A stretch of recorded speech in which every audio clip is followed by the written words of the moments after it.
ലിവാഉൽ ഹുദ എന്ന് പറയുന്ന ഈ സ്ഥാപനം വളരെ പ്രഗത്ഭരായ പണ്ഡിതന്മാരുടെയും നേതാക്കളുടെയും ശിക്ഷണത്തിൽ കൂടുതൽ പുരോഗതിയിലേക്ക് പോവുകയാണ്. പഠിക്കുകയും അത് സമൂഹത്തിന് പ്രയോജനപ്പെടുത്തുന്ന വിധം മറ്റുള്ളവർക്ക് പകർന്നു കൊടുക്കാനും സ്വയം നന്നാവാനുമാണ് ഇത്തരത്തിലുള്ള സ്ഥാപനങ്ങളിലൂടെ ഒക്കെ രക്ഷപ്പെടുന്നത്. അഭിനന്ദനായ ബഷീർ സാഹിബ് ഇവിടെ സൂചിപ്പിച്ച പോലെ നമ്മുടെ വിദ്യാഭ്യാസത്തിന്റെ ഒക്കെയും ലക്ഷ്യങ്ങൾ മാറി നിൽക്കുന്ന കാലത്താണ് ഇത്തരത്തിൽ മതബോധത്തോടുകൂടെയുള്ള വിദ്യാഭ്യാസം എന്നത് വളരെ പ്രധാനമാകുന്നത്. പഠിക്കുന്നുണ്ട്, ഒരുപാട് വലിയ വലിയ വിവരങ്ങൾ നേടുന്നുണ്ട് പലരും. പക്ഷേ സത്യത്തിൽ നമ്മുടെ സമൂഹത്തിന്റെ ഇന്നത്തെ അവസ്ഥ ആലോചിക്കുമ്പോൾ കൂടുതൽ പഠിച്ചതാണോ പ്രശ്നമെന്ന് പലപ്പോഴും തോന്നിപ്പോകാറുണ്ട്. ഇന്ന് നോക്കൂ നിങ്ങൾ, സമൂഹത്തിലെ എല്ലാ തരത്തിലുണ്ടാകുന്ന ശൈഥില്യങ്ങളും ഒട്ടേറെ സാൻമാർഗികമായി ഉണ്ടായിത്തീരുന്ന അപകടങ്ങളും എല്ലാം ഉണ്ടാകുന്നത് എവിടെ നിന്നാണ്? നമ്മുടെ സമൂഹത്തിൽ വിദ്യാസമ്പന്നരായ ചെറുപ്പക്കാരിൽ നിന്നാണ്. എംടെക്കും ബിടെക്കും കഴിഞ്ഞവരാണ്, അല്ലെങ്കിൽ ഉന്നതമായ വിദ്യാഭ്യാസം പലതും നേടിയെടുത്തവരാണ്. പക്ഷെ അവരൊക്കെ തന്നെയാണ് പലപ്പോഴും ഏറ്റവും മോശമായ സദാചാര വിരുദ്ധതയിലേക്ക്, ധാർമ്മികമായ അധപ്പതനത്തിലേക്ക് പോകുന്നത് എന്ന് നമ്മൾ കാണുകയാണ്. അതാണ് ബഷീർ സാഹിബ് ഇവിടെ സൂചിപ്പിച്ച. സത്യത്തിൽ ഈ വിദ്യാഭ്യാസത്തിന്റെ തന്നെ ലക്ഷ്യം നിർണ്ണയിക്കപ്പെടുന്നില്ല.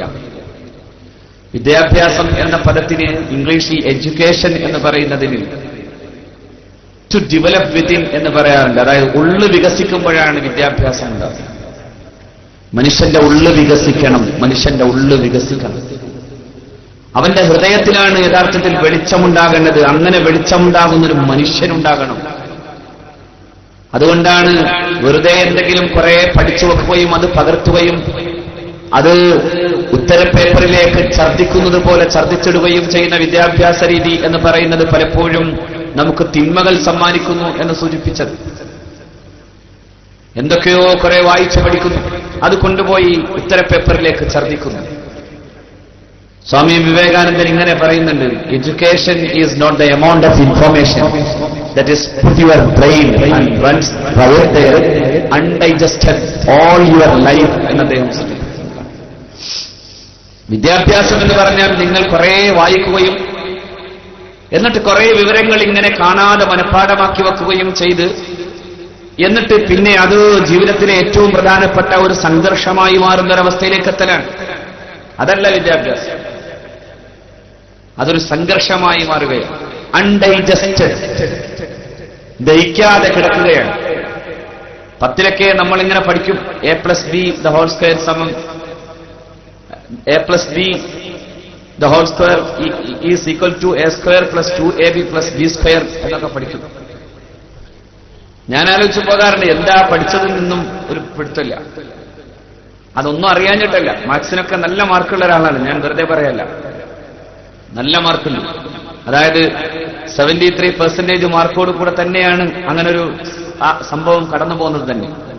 പക്ഷെ എന്നാൽ പോലും എന്തായിരുന്നു ആ പഠിച്ചത് എന്ന് പലപ്പോഴും ആലോചിച്ചു പോകാം.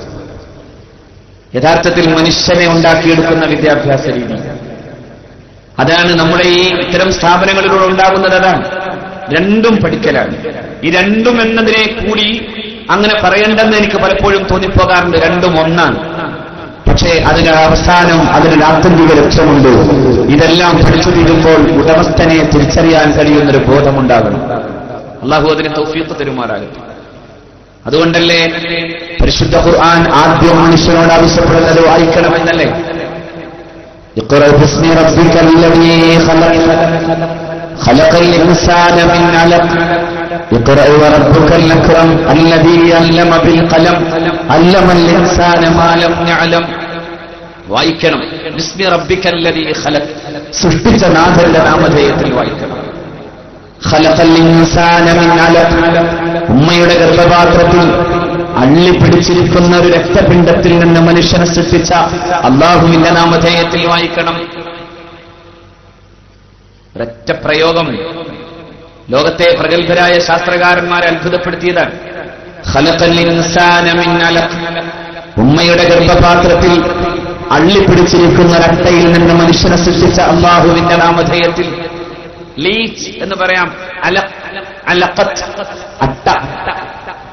അട്ടയായിരുന്നു ഒരു കുഞ്ഞിന്റെ തുടക്കം എന്ന് പറയാൻ, അട്ടയായിരുന്നു മനുഷ്യന്റെ പ്രാദുർഭാവം എന്ന് പറയാൻ. 1400 വർഷം മുമ്പ് അക്ഷരം പഠിക്കാത്തൊരു മനുഷ്യൻ എങ്ങനെ കഴിഞ്ഞു? ഈ മാതൃഗർഭപാത്രത്തിൽ അതീവ സൂക്ഷ്മമായ ഈ പ്രക്രിയകൾ നടന്നു പോകുന്നതിന്റെ അതിന്റെ ശാരീരികമായ പ്രത്യേകതകളെ എല്ലാം എങ്ങനെ ഉള്ളടക്കിക്കൊണ്ട് എങ്ങനെ പറയാൻ സാധിച്ചു? ഖലഖൽ ഇൻസാന മിൻ അലഖ്, ഉമ്മയുടെ ഗർഭപാത്രത്തിൽ അള്ളിപ്പിടിച്ചിട്ടാണ് ഒരു കുഞ്ഞു വളരുന്നതെന്ന് പറയാൻ. നോക്കൂ, ശരീരത്തിന് പോലും ഒരു പ്രത്യേകതയുണ്ട്. ശരീരത്തിലേക്ക് കടന്നു ചെല്ലുന്ന ഒരു അന്യവസ്തുവിനെ എത്രയും പെട്ടെന്ന് തള്ളിക്കളയാനുള്ള ശ്രമം നടത്താറുണ്ട്. അതുകൊണ്ടാണ് നമ്മൾ ഏതെങ്കിലും തരത്തിൽ ശരീരത്തിന് ആവശ്യമില്ലാത്ത ഒരു വസ്തു എങ്ങാനും അകത്തു പോയാൽ അതിനെ ഛർദ്ദിച്ചിടുന്ന ഒരു പതിവുണ്ട് ശരീരത്തിന്. മദ്യം കഴിച്ചാൽ ഛർദ്ദിക്കാൻ കാരണം മദ്യം ശരീരത്തിന് തീരെ ആവശ്യമില്ലാത്തതുകൊണ്ടാണ്. ഒരു അന്യവസ്തു കടന്നു ചെന്നാൽ ശരീരം അതിനെതിരായി അതിശക്തമായ സമരം നടത്തും. ഒരു രോഗമാണ് കടന്നു ചെല്ലുന്നതെങ്കിൽ രോഗാണുവിനെ അതിശക്തമായി അവസാനിപ്പിച്ചെടുക്കാനുള്ള ശ്രമം നടത്താറുണ്ട് ശരീരം. അതിനുവേണ്ടിയുണ്ടാകുന്ന അതിന്റെ രോഗപ്രതിരോധ സംവിധാനം തന്നെ അല്ലാഹു റബ്ബുൽ ഇസ്സത്ത് ഒരുക്കി വച്ചു. ഇതെല്ലാം ഉൾക്കൊണ്ടുകൊണ്ട് ആലോചിക്കണം. ഉമ്മയുടെ ഗർഭപാത്രത്തിലേക്ക് പുരുഷന്റെ ബീജങ്ങളിൽ നിന്നൊന്ന് സ്ത്രീയുടെ അണ്ടവുമായി ലയിച്ചു ചേർന്ന ഭ്രൂണം ഉമ്മയുടെ ഗർഭപാത്രത്തിൽ പോയി ഒരട്ടയെപ്പോലെ അള്ളിപ്പിടിച്ചിരിക്കുന്നത് എന്തിനാ? ഉമ്മയുടെ ഗർഭപാത്രം ഒരു അന്യവസ്തു ശരീരത്തിലേക്ക് കടന്നു വന്നു എന്നതുകൊണ്ട് തന്നെ തള്ളാനുള്ള ശക്തമായ ശ്രമങ്ങൾ നടത്തുമ്പോ അതിനെതിരായി അട്ട ഇങ്ങനെ അള്ളിപ്പിടിച്ചിരുന്ന് പറയുന്ന പൊന്നുമ്മ എന്നെ പുറത്താക്കരുത്, ഉമ്മ പുറത്താക്കരുത്. അങ്ങനെ പറഞ്ഞു, അങ്ങനെ പറയുന്നു എന്നതുകൊണ്ടാണ് വിശുദ്ധ ഖുർആൻ അവിടെ തുടങ്ങുന്നത് ഖലഖൽ ഇൻസാന മിൻ അലഖ്, ഉമ്മയുടെ ഗർഭപാത്രത്തിൽ അള്ളിപ്പിടിച്ചിരുന്ന ഒരു രക്തപിണ്ഡത്തിൽ നിന്ന് മനുഷ്യനെ സൃഷ്ടിച്ച അല്ലാഹുവിന്റെ നാമധേയത്തിൽ വായിക്കുക. ഇതൊരത്ഭുതമോ? The Bible Quran and science എന്ന പുസ്തകം എഴുതിയ പ്രഗത്ഭനായ മോറിസ് ബുക്കൈൽ അദ്ദേഹം പറയുന്നു, ഞാൻ ഖുർആൻ പഠിക്കാൻ തുടങ്ങുന്നത് കേവലം ചില പരിശോധനകളിലൂടെ പരീക്ഷണങ്ങൾ നടത്തി ആധുനിക ശാസ്ത്രത്തോട് എത്രമേൽ യോജിച്ചു പോകുന്നുണ്ട്, എത്രമേൽ വ്യത്യസ്തമായി പോകുന്നുണ്ട് എന്നാലോചിക്കാനും അങ്ങനെ ആധുനിക ശാസ്ത്രത്തോട് താരതമ്യം ചെയ്യുമ്പോൾ ഖുർആനിന്റെ അബദ്ധങ്ങൾ ലോകത്തിന് പഠിപ്പിച്ചു കൊടുക്കാനുമായിരുന്നു ഞാൻ ആദ്യം അത് പഠിച്ചു തുടങ്ങിയത്. പക്ഷേ ഐ ഹാഡ് ടു സ്റ്റോപ്പ്, എനിക്ക് എന്റെ പഠനം നിർത്തിവെക്കേണ്ടി വന്നു. I had to stop and ask myself, എന്റെ പഠനം നിർത്തിവെച്ചിട്ട് ഞാൻ എന്റെ മനസ്സാക്ഷിയോട് ചോദിച്ചു, if a man was the author of Quran, how could he have written facts in the 7th century AD?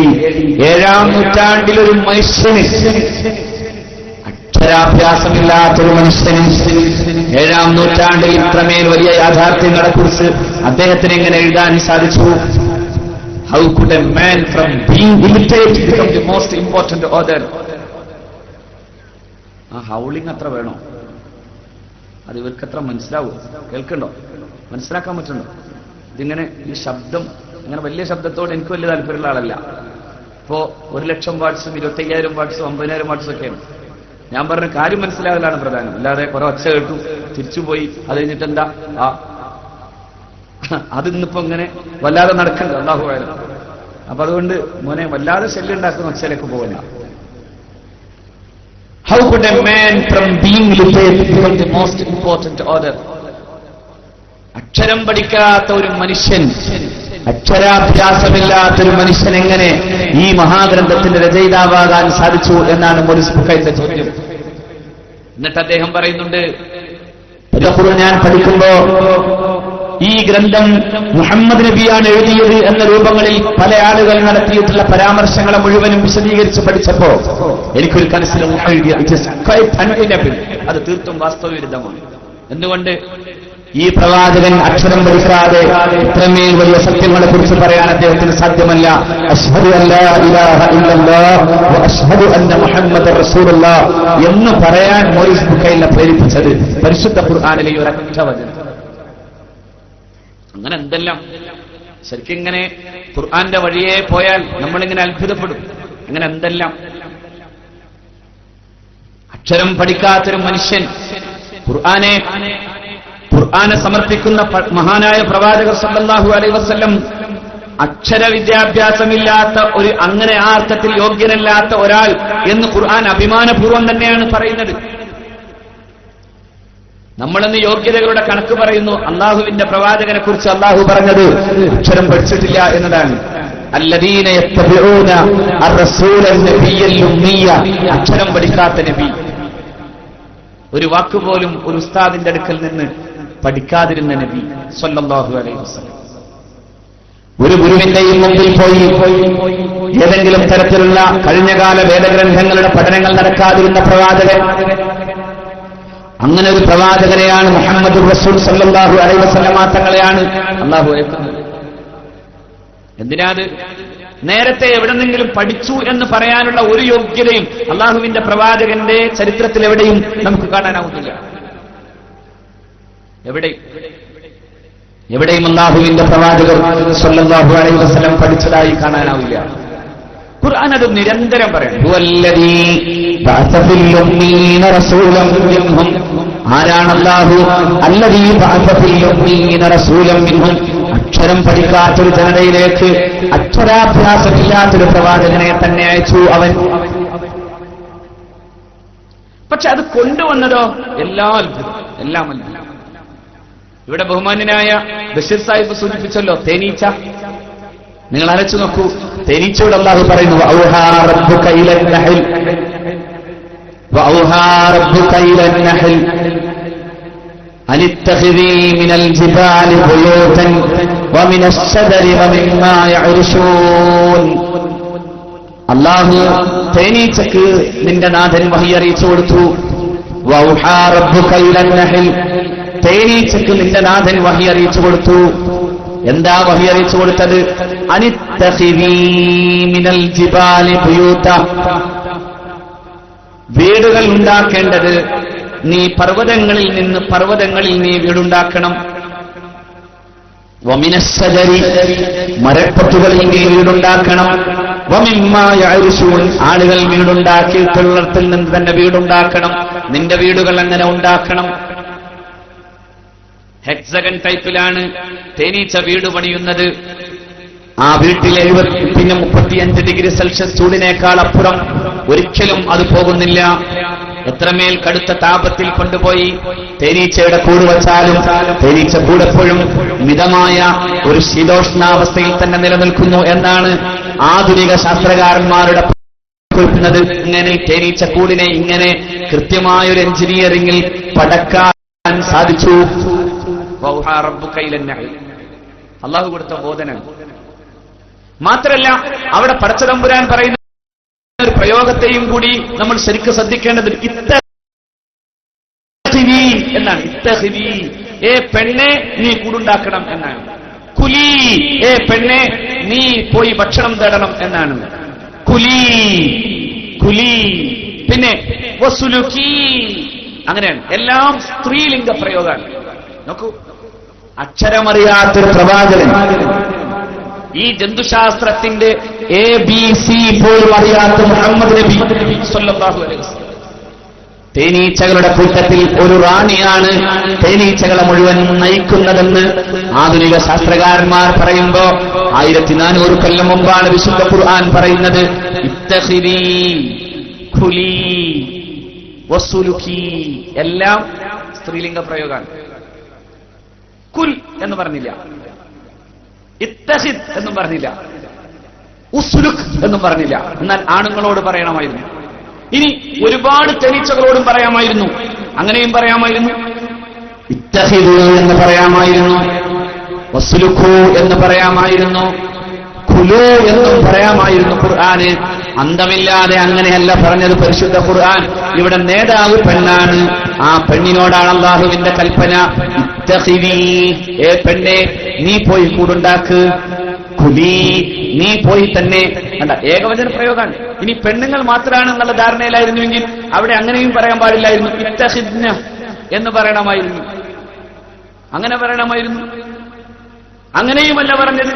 മറിച്ചോ കുലി, പെണ്ണെ നീ പോയി തിന്ന്, നീ പോയി വീടുണ്ടാക്ക്, നീ എന്നിട്ട് അള്ളാഹുവിന്റെ മാർഗത്തിൽ, നിന്റെ നാഥന്റെ മാർഗത്തിൽ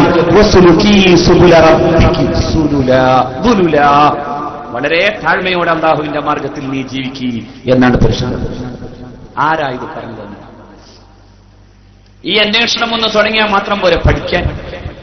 ഈ അന്വേഷണം മാത്രം തുടങ്ങിയാൽ പോരെ പഠിക്കാൻ.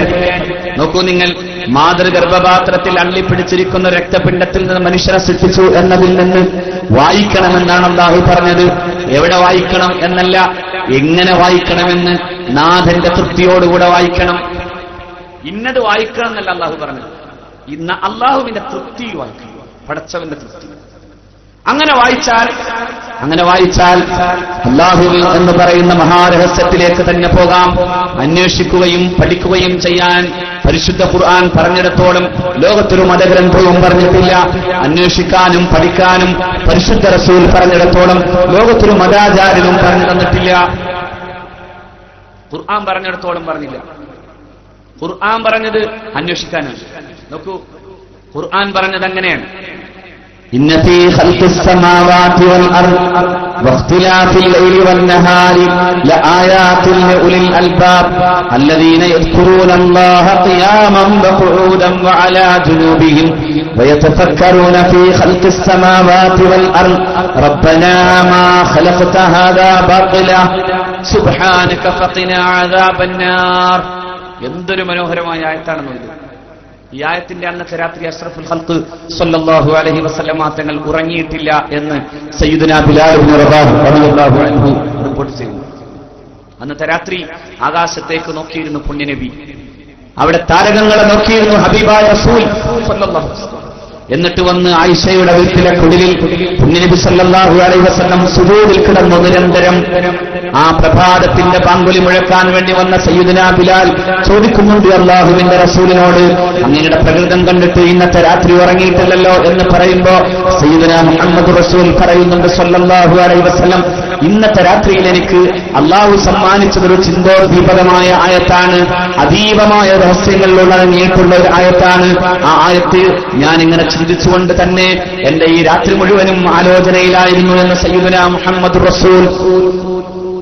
ഇന്ന ഫീ ഖൽഖിസ് സമാവാതി വൽ അർദ്, ആകാശഭൂമികളുടെ സൃഷ്ടിപ്പിൽ, വഖ്തിലാഫിൽ ലൈലി വൻ നഹാർ, രാവിന്റെയും പകലിന്റെയും വ്യതിയാനങ്ങൾ, അതൊക്കെ ശാസ്ത്രലോകം ആലോചിക്കുന്നിടത്ത് രണ്ട് പ്രധാനപ്പെട്ട കാര്യങ്ങളെക്കുറിച്ച് ഞാനതൊരു സെമിനാർ പോലെ പറയാൻ ഉദ്ദേശിക്കുന്നില്ല, എന്തിനും പറയാൻ.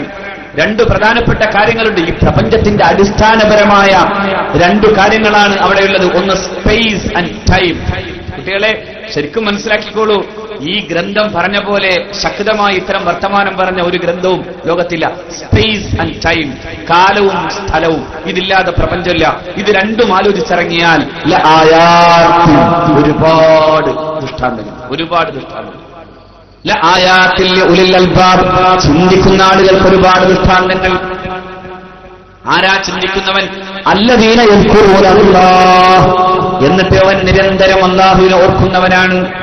ഖിയാമൻ വഖുഊദൻ വഅലാ ജുനൂബിഹിം, ഇരിപ്പിലും നിൽപ്പിലും കിടപ്പിലുമെല്ലാം സദാ അല്ലാഹുവിനെ ഓർക്കുന്നവൻ. എന്നിട്ട് അവൻ പറയുന്നതോ, അവൻ വീണ്ടും വീണ്ടും ആലോചിക്കുന്നു. വയതഫക്കറൂന ഫീ ഖൽഖിസ് സമാവാതി വൽ അർദ്, ആകാശഭൂമികളുടെ സൃഷ്ടിപ്പിനെ കുറിച്ച് അവൻ ആലോചിക്കുകയും എന്നിട്ട് അവൻ പറയും, റബ്ബനാ മാ ഖലഖ്ത ഹാദാ ബാതില, പടച്ചവനെ നീ ഇതൊന്നും വെറുതെ സൃഷ്ടിച്ചതല്ല, ഇതിന്റെ പിന്നിൽ വലിയ രഹസ്യങ്ങളുണ്ട്. ആ രഹസ്യങ്ങളെ തിരിച്ചറിയാനാകാതെ പോയാൽ നീ എനിക്ക് കാത്തുവച്ചത് നരകമാണ്. ഫഖിനാ അദാബന്നാർ. ആ രഹസ്യം എന്താ? ഞാൻ നന്നാവണം, നീ നിന്റെ റബ്ബിന് കടപ്പെടണം, നീ നിന്റെ റബ്ബിനെ ആരാധിക്കണം. നീ ഈ പ്രപഞ്ചത്തിൽ, ഈ വിശാലമാകുന്ന പ്രപഞ്ചത്തിലെ കേവലം ഒരു ജീവി എന്ന നിലയിൽ നിനക്ക് ആത്മീകമായി വളർന്നാൽ വലിപ്പങ്ങളിലേക്ക് എത്താൻ സാധിക്കുന്ന, ഉടമസ്ഥന്റെ തണലിൽ വളരാൻ സാധിക്കുന്ന ഒരു വലിയ പ്രത്യേകതയും സൃഷ്ടിപ്പും നിനക്കുണ്ട്. ആ ബോധ്യത്തോടുകൂടെ നീ റബ്ബിനെ കാണണം, അങ്ങനെ നീ റബ്ബിനെ പേടിക്കണം എന്ന ബോധ്യം നിനക്കില്ലാതെ പോയാൽ നീ നരകത്തിന്റെ അഗ്നി പിന്നെ വിറകായി മാറേണ്ടവനാകുന്നു എന്ന ബോധ്യമാണ് ഫഖിനാ അദാബന്നാർ, അല്ലാഹുവേ നരകത്തിൽ നിന്ന് കാക്കണമേ എന്ന ദുആ. അവൻ ഈ പ്രപഞ്ചത്തെ പഠിച്ചാൽ സകലതും അല്ലാഹുവിനെ അനുസരിക്കുന്നു എന്നാണ് വിശുദ്ധ ഖുർആൻ പറയുന്നത്. പ്രപഞ്ചത്തിലെ ഓരോന്നും അല്ലാഹുവിനെ അനുസരിക്കുന്നു. എല്ലാം അള്ളാഹുവിന്റെ നിയമത്തെ അനുസരിച്ചുകൊണ്ട് തന്നെ പോകുന്നു. സൂര്യന് മാറ്റാൻ കഴിയില്ല, ചന്ദ്രന് മാറാൻ സാധിക്കില്ല, നക്ഷത്രങ്ങൾക്ക് മാറാൻ കഴിയുന്നില്ല. എല്ലാം അള്ളാഹു റബ്ബുൽ ഇസ്സത്തിന്റെ പ്രത്യേകമായ നിയമത്തെ അനുസരിച്ചുകൊണ്ടേയിരിക്കുന്നു. ലശംസു യൻബഗി ലഹാ അൻ തുദ്രികൽ ഖമറ വലല്ലൈലു സാബിഖുൻ നഹാർ വകുല്ലുൻ ഫീ ഫലകിൻ യസ്ബഹൂൻ. സൂര്യന് ചന്ദ്രനെ മറികടക്കാനാവൂല, സൂര്യന് ചന്ദ്രനെ മറികടക്കാനാവൂല, രാവിനെ പകലിനെയും മറികടക്കാൻ സാധിക്കുന്നില്ല. വകുല്ലുൻ ഫീ ഫലകിൻ യസ്ബഹൂൻ. എല്ലാം അതിന്റെ കൃത്യമായ പന്ഥാവിലൂടെ തന്നെ ചരിച്ചുകൊണ്ടേയിരിക്കുന്നു. എല്ലാം അല്ലാഹുവിനെ അനുസരിക്കുന്നു. സൂര്യനും അല്ലാഹുവിന് സുജൂദ് ചെയ്യുന്നു. സൂര്യൻ പടച്ചറപ്പിന്റെ തീരുമാനപ്രകാരം തന്നെ നടക്കുന്നു. ചന്ദ്രൻ അല്ലാഹുവിന്റെ തീരുമാനപ്രകാരം നടക്കുന്നു. സകലതും എല്ലാം. അതിങ്ങനെ ഖുർആൻ പറയുമ്പോൾ നമുക്ക് തോന്നും അതൊരു തരം മുല്ലാക്കവർത്താനാണ്. നോക്കൂ നിങ്ങൾ, ആധുനിക ശാസ്ത്രത്തിൽ ബഹുമാനായി ഇവിടെ സൂചിപ്പിച്ചു പോയ സ്റ്റീഫൻ ഡബ്ല്യു ഹോക്കിംഗ് ഇന്ന് ഉറക്കം വരുന്നുണ്ടോ?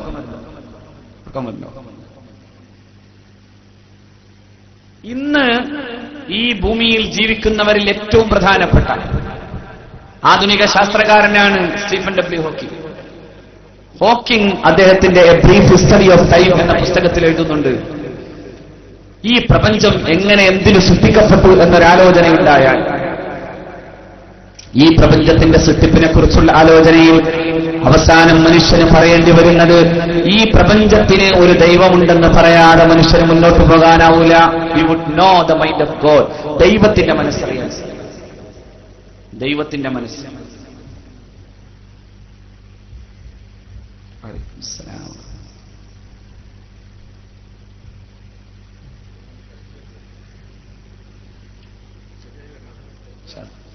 അള്ളാഹു പെട്ടെന്ന് സലാമത്താക്കി തട്ടെ, വേഗം സലാമത്താക്കട്ടെ.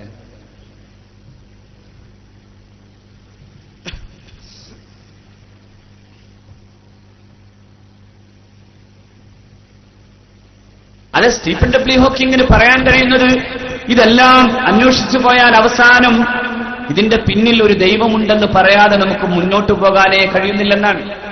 നമുക്ക് നിങ്ങളിവിടെ ഒന്ന് ശ്രദ്ധിക്കൂ. ദൈവമില്ലാതെ മുന്നോട്ട് പോകാൻ സാധിക്കുന്നില്ല. എന്തൊക്കെ പറഞ്ഞാൽ അല്ലേ, ഒരു ഡിഗ്രി കഴിഞ്ഞാൽ പിന്നെ പടച്ചവനെ നിഷേധിക്കാൻ തീരുമാനിക്കുന്ന ഒരു കാര്യം ആലോചിക്കണം. ഇതെല്ലാം കഴിച്ച് ഐസക് ന്യൂട്ടന്റെയും അതോടൊപ്പം തന്നെ ഐൻസ്റ്റീന്റെയും കസേരയിൽ ഇരിക്കുന്നയാൾ, അയാളാണ് പറയുന്നത് ഈ പ്രപഞ്ചത്തെ അന്വേഷിച്ചാൽ ഒരു പക്ഷേ മതങ്ങളൊക്കെ പറയുന്ന ദൈവത്തെ നിഷേധിക്കാൻ സാധിച്ചു എന്ന് വന്നേക്കാം, പക്ഷേ ദൈവമില്ലെന്ന് പറയാൻ കഴിയുന്നില്ല. മതങ്ങൾ പറയുന്ന ദൈവം എന്നത് ചില പരമ്പരാഗതമായ മതങ്ങൾ പറഞ്ഞു കൊടുക്കുന്ന ദൈവരീതികളുണ്ട്. ആ രീതികൾക്കപ്പുറത്ത് ഈ പ്രപഞ്ചത്തിനൊരു കൃത്യമായി അതിനെ നിശ്ചയിക്കുന്ന ഒരു ഉടമസ്ഥനുണ്ടെന്ന കാര്യത്തിൽ നിന്ന് മാറി ചിന്തിക്കാൻ സാധിക്കുന്നില്ല എന്നിടത്താണ് ആധുനിക ശാസ്ത്രത്തിന്റെ തലതൊട്ടപ്പ്. അദ്ദേഹം ഇങ്ങനെ കൂടി പറഞ്ഞു, ഈ ഭൂമിയിൽ ഈ പ്രപഞ്ചത്തിൽ അന്വേഷിക്കുമ്പോൾ നമുക്ക് ഏറ്റവും കൂടുതൽ അത്ഭുതം തോന്നുന്നത് ഈ പ്രപഞ്ചം എന്തിനെയോ അനുസരിക്കുന്നു എന്നതാണ്.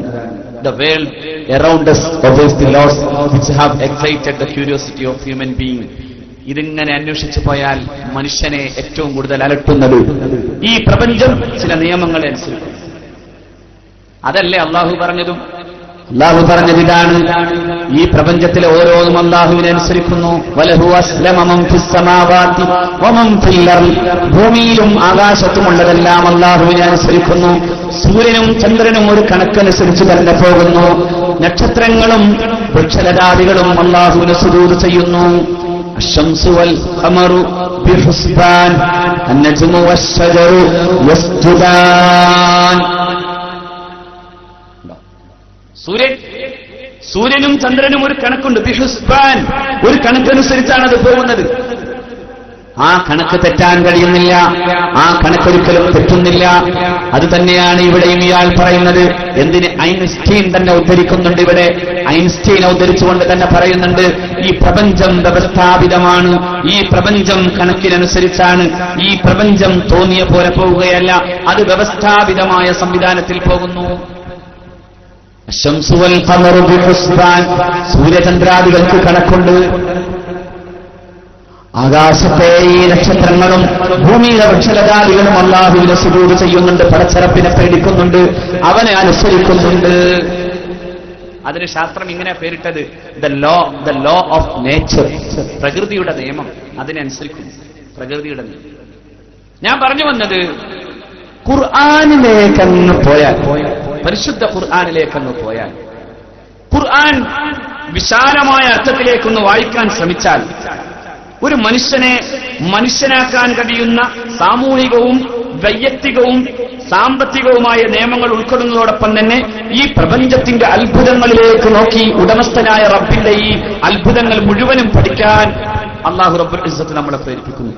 ആയാത്തി, ഒരുപാട് ദൃഷ്ടാന്തങ്ങളെ അങ്ങനെ പഠിക്കും. ഓരോന്നും ഇങ്ങനെ പഠിച്ചു നോക്കൂ നിങ്ങൾ. നമ്മുടെ മുൻഗാമികൾ ആരാ നമ്മുടെ മുൻഗാമി? അവനാണ് ശാസ്ത്രത്തിനും അവനാണ് സാഹിത്യത്തിനുമൊക്കെയും വലിപ്പം കൊടുത്തവൻ. അൽ ജിബ്ര എന്നൊരു പ്രയോഗം കേട്ടാൽ നിങ്ങൾക്ക് എന്തു തോന്നും?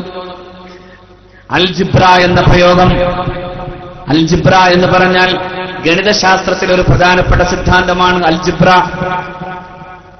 അല്ലേ? അൽ ജിബ്ര എവിടുന്നേ അതുണ്ടായത്?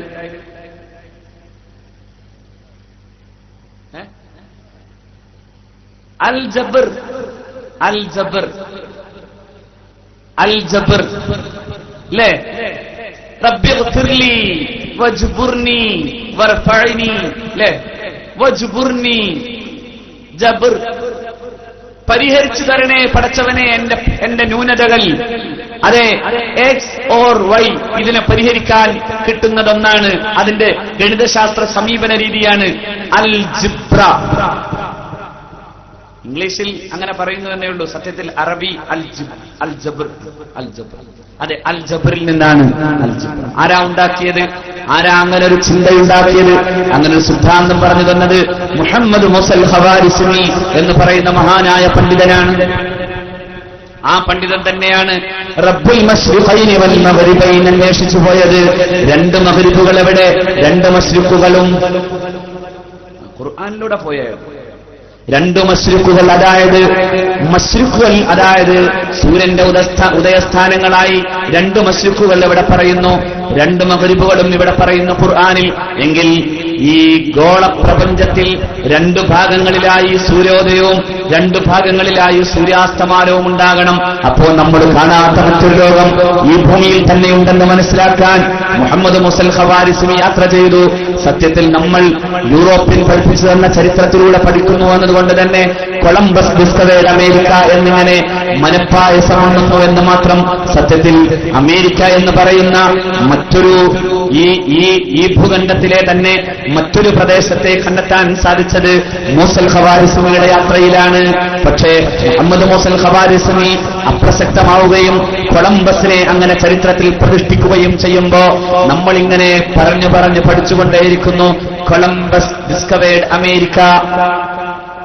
സത്യത്തിൽ അതിനു മുമ്പ് ആര് പോയിട്ടുണ്ട്? മുഹമ്മദ് മുസൽ ഖവാരിസ്മി പോയിട്ടുണ്ട്. ഈ മുഹമ്മദ് മുസൽ ഖവാരിസ്മിയുടെ പ്രത്യേകത എന്താ? ഒരു ദിവസം ഒരു രാത്രി മുഴുവൻ ഖത്മ തീർക്കുന്ന ഖുർആൻ അഭേദ്യമായി ബന്ധമുണ്ടായിരുന്ന ഒരു മഹാപണ്ഡിതനായിരുന്നു മുഹമ്മദ് മുസൽ ഖവാരിസ്മി ഖദ്ദസല്ലാഹു സിറഹുൽ അസീസ്. അവ ഖുർആൻ തന്റെ കയ്യിൽ വെച്ച് ലോകത്തെ ശാസ്ത്ര വൈപുല്യങ്ങളെക്കുറിച്ച് പഠിക്കാനും അന്വേഷിക്കാനും സിദ്ധാന്തങ്ങൾ രചിക്കാനും സാധിച്ചു ഈ മഹാപണ്ഡിതന്മാർക്ക്. ഇനി ഞാൻ പറയാം, ആൽഖലി അല്ലേ? ആൽഖലി എന്ന് പറഞ്ഞാൽ എവിടുന്ന? ആൽഖലി എന്താ സാധനം? ആൽഖലി അസിഡിറ്റിക്കെതിരായി അല്ലേ? ആൽഖലി അല്ലേ? എവിടുന്ന ഈ ആൽഖലി? والضحى والليل إذا سجى ما ودعك ربك وما قلى. ബോറടിച്ചോ? والضحى والليل إذا سجى ما ودعك ربك وما قلى. കല എന്ന് പറഞ്ഞാൽ എതിരാകലാണ്. അസിഡിറ്റിയെ നിർവീര്യമാക്കാനുള്ള ഒരു വസ്തുവിനെ കണ്ടെത്തുമ്പോ അറബി ഇങ്ങനെ നോക്കിയിട്ട് പറഞ്ഞു അൽ ഖാലി, അൽ ഖാലി, ഖാലിൻ.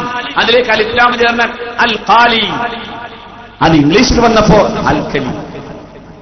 നോക്കൂ, അപ്പൊ ആരാ ഇത് കണ്ടെത്തിയത്? ആരാ ഇതിന്റെ പിന്നാലെ പോയത്? അൽ ഖാലി.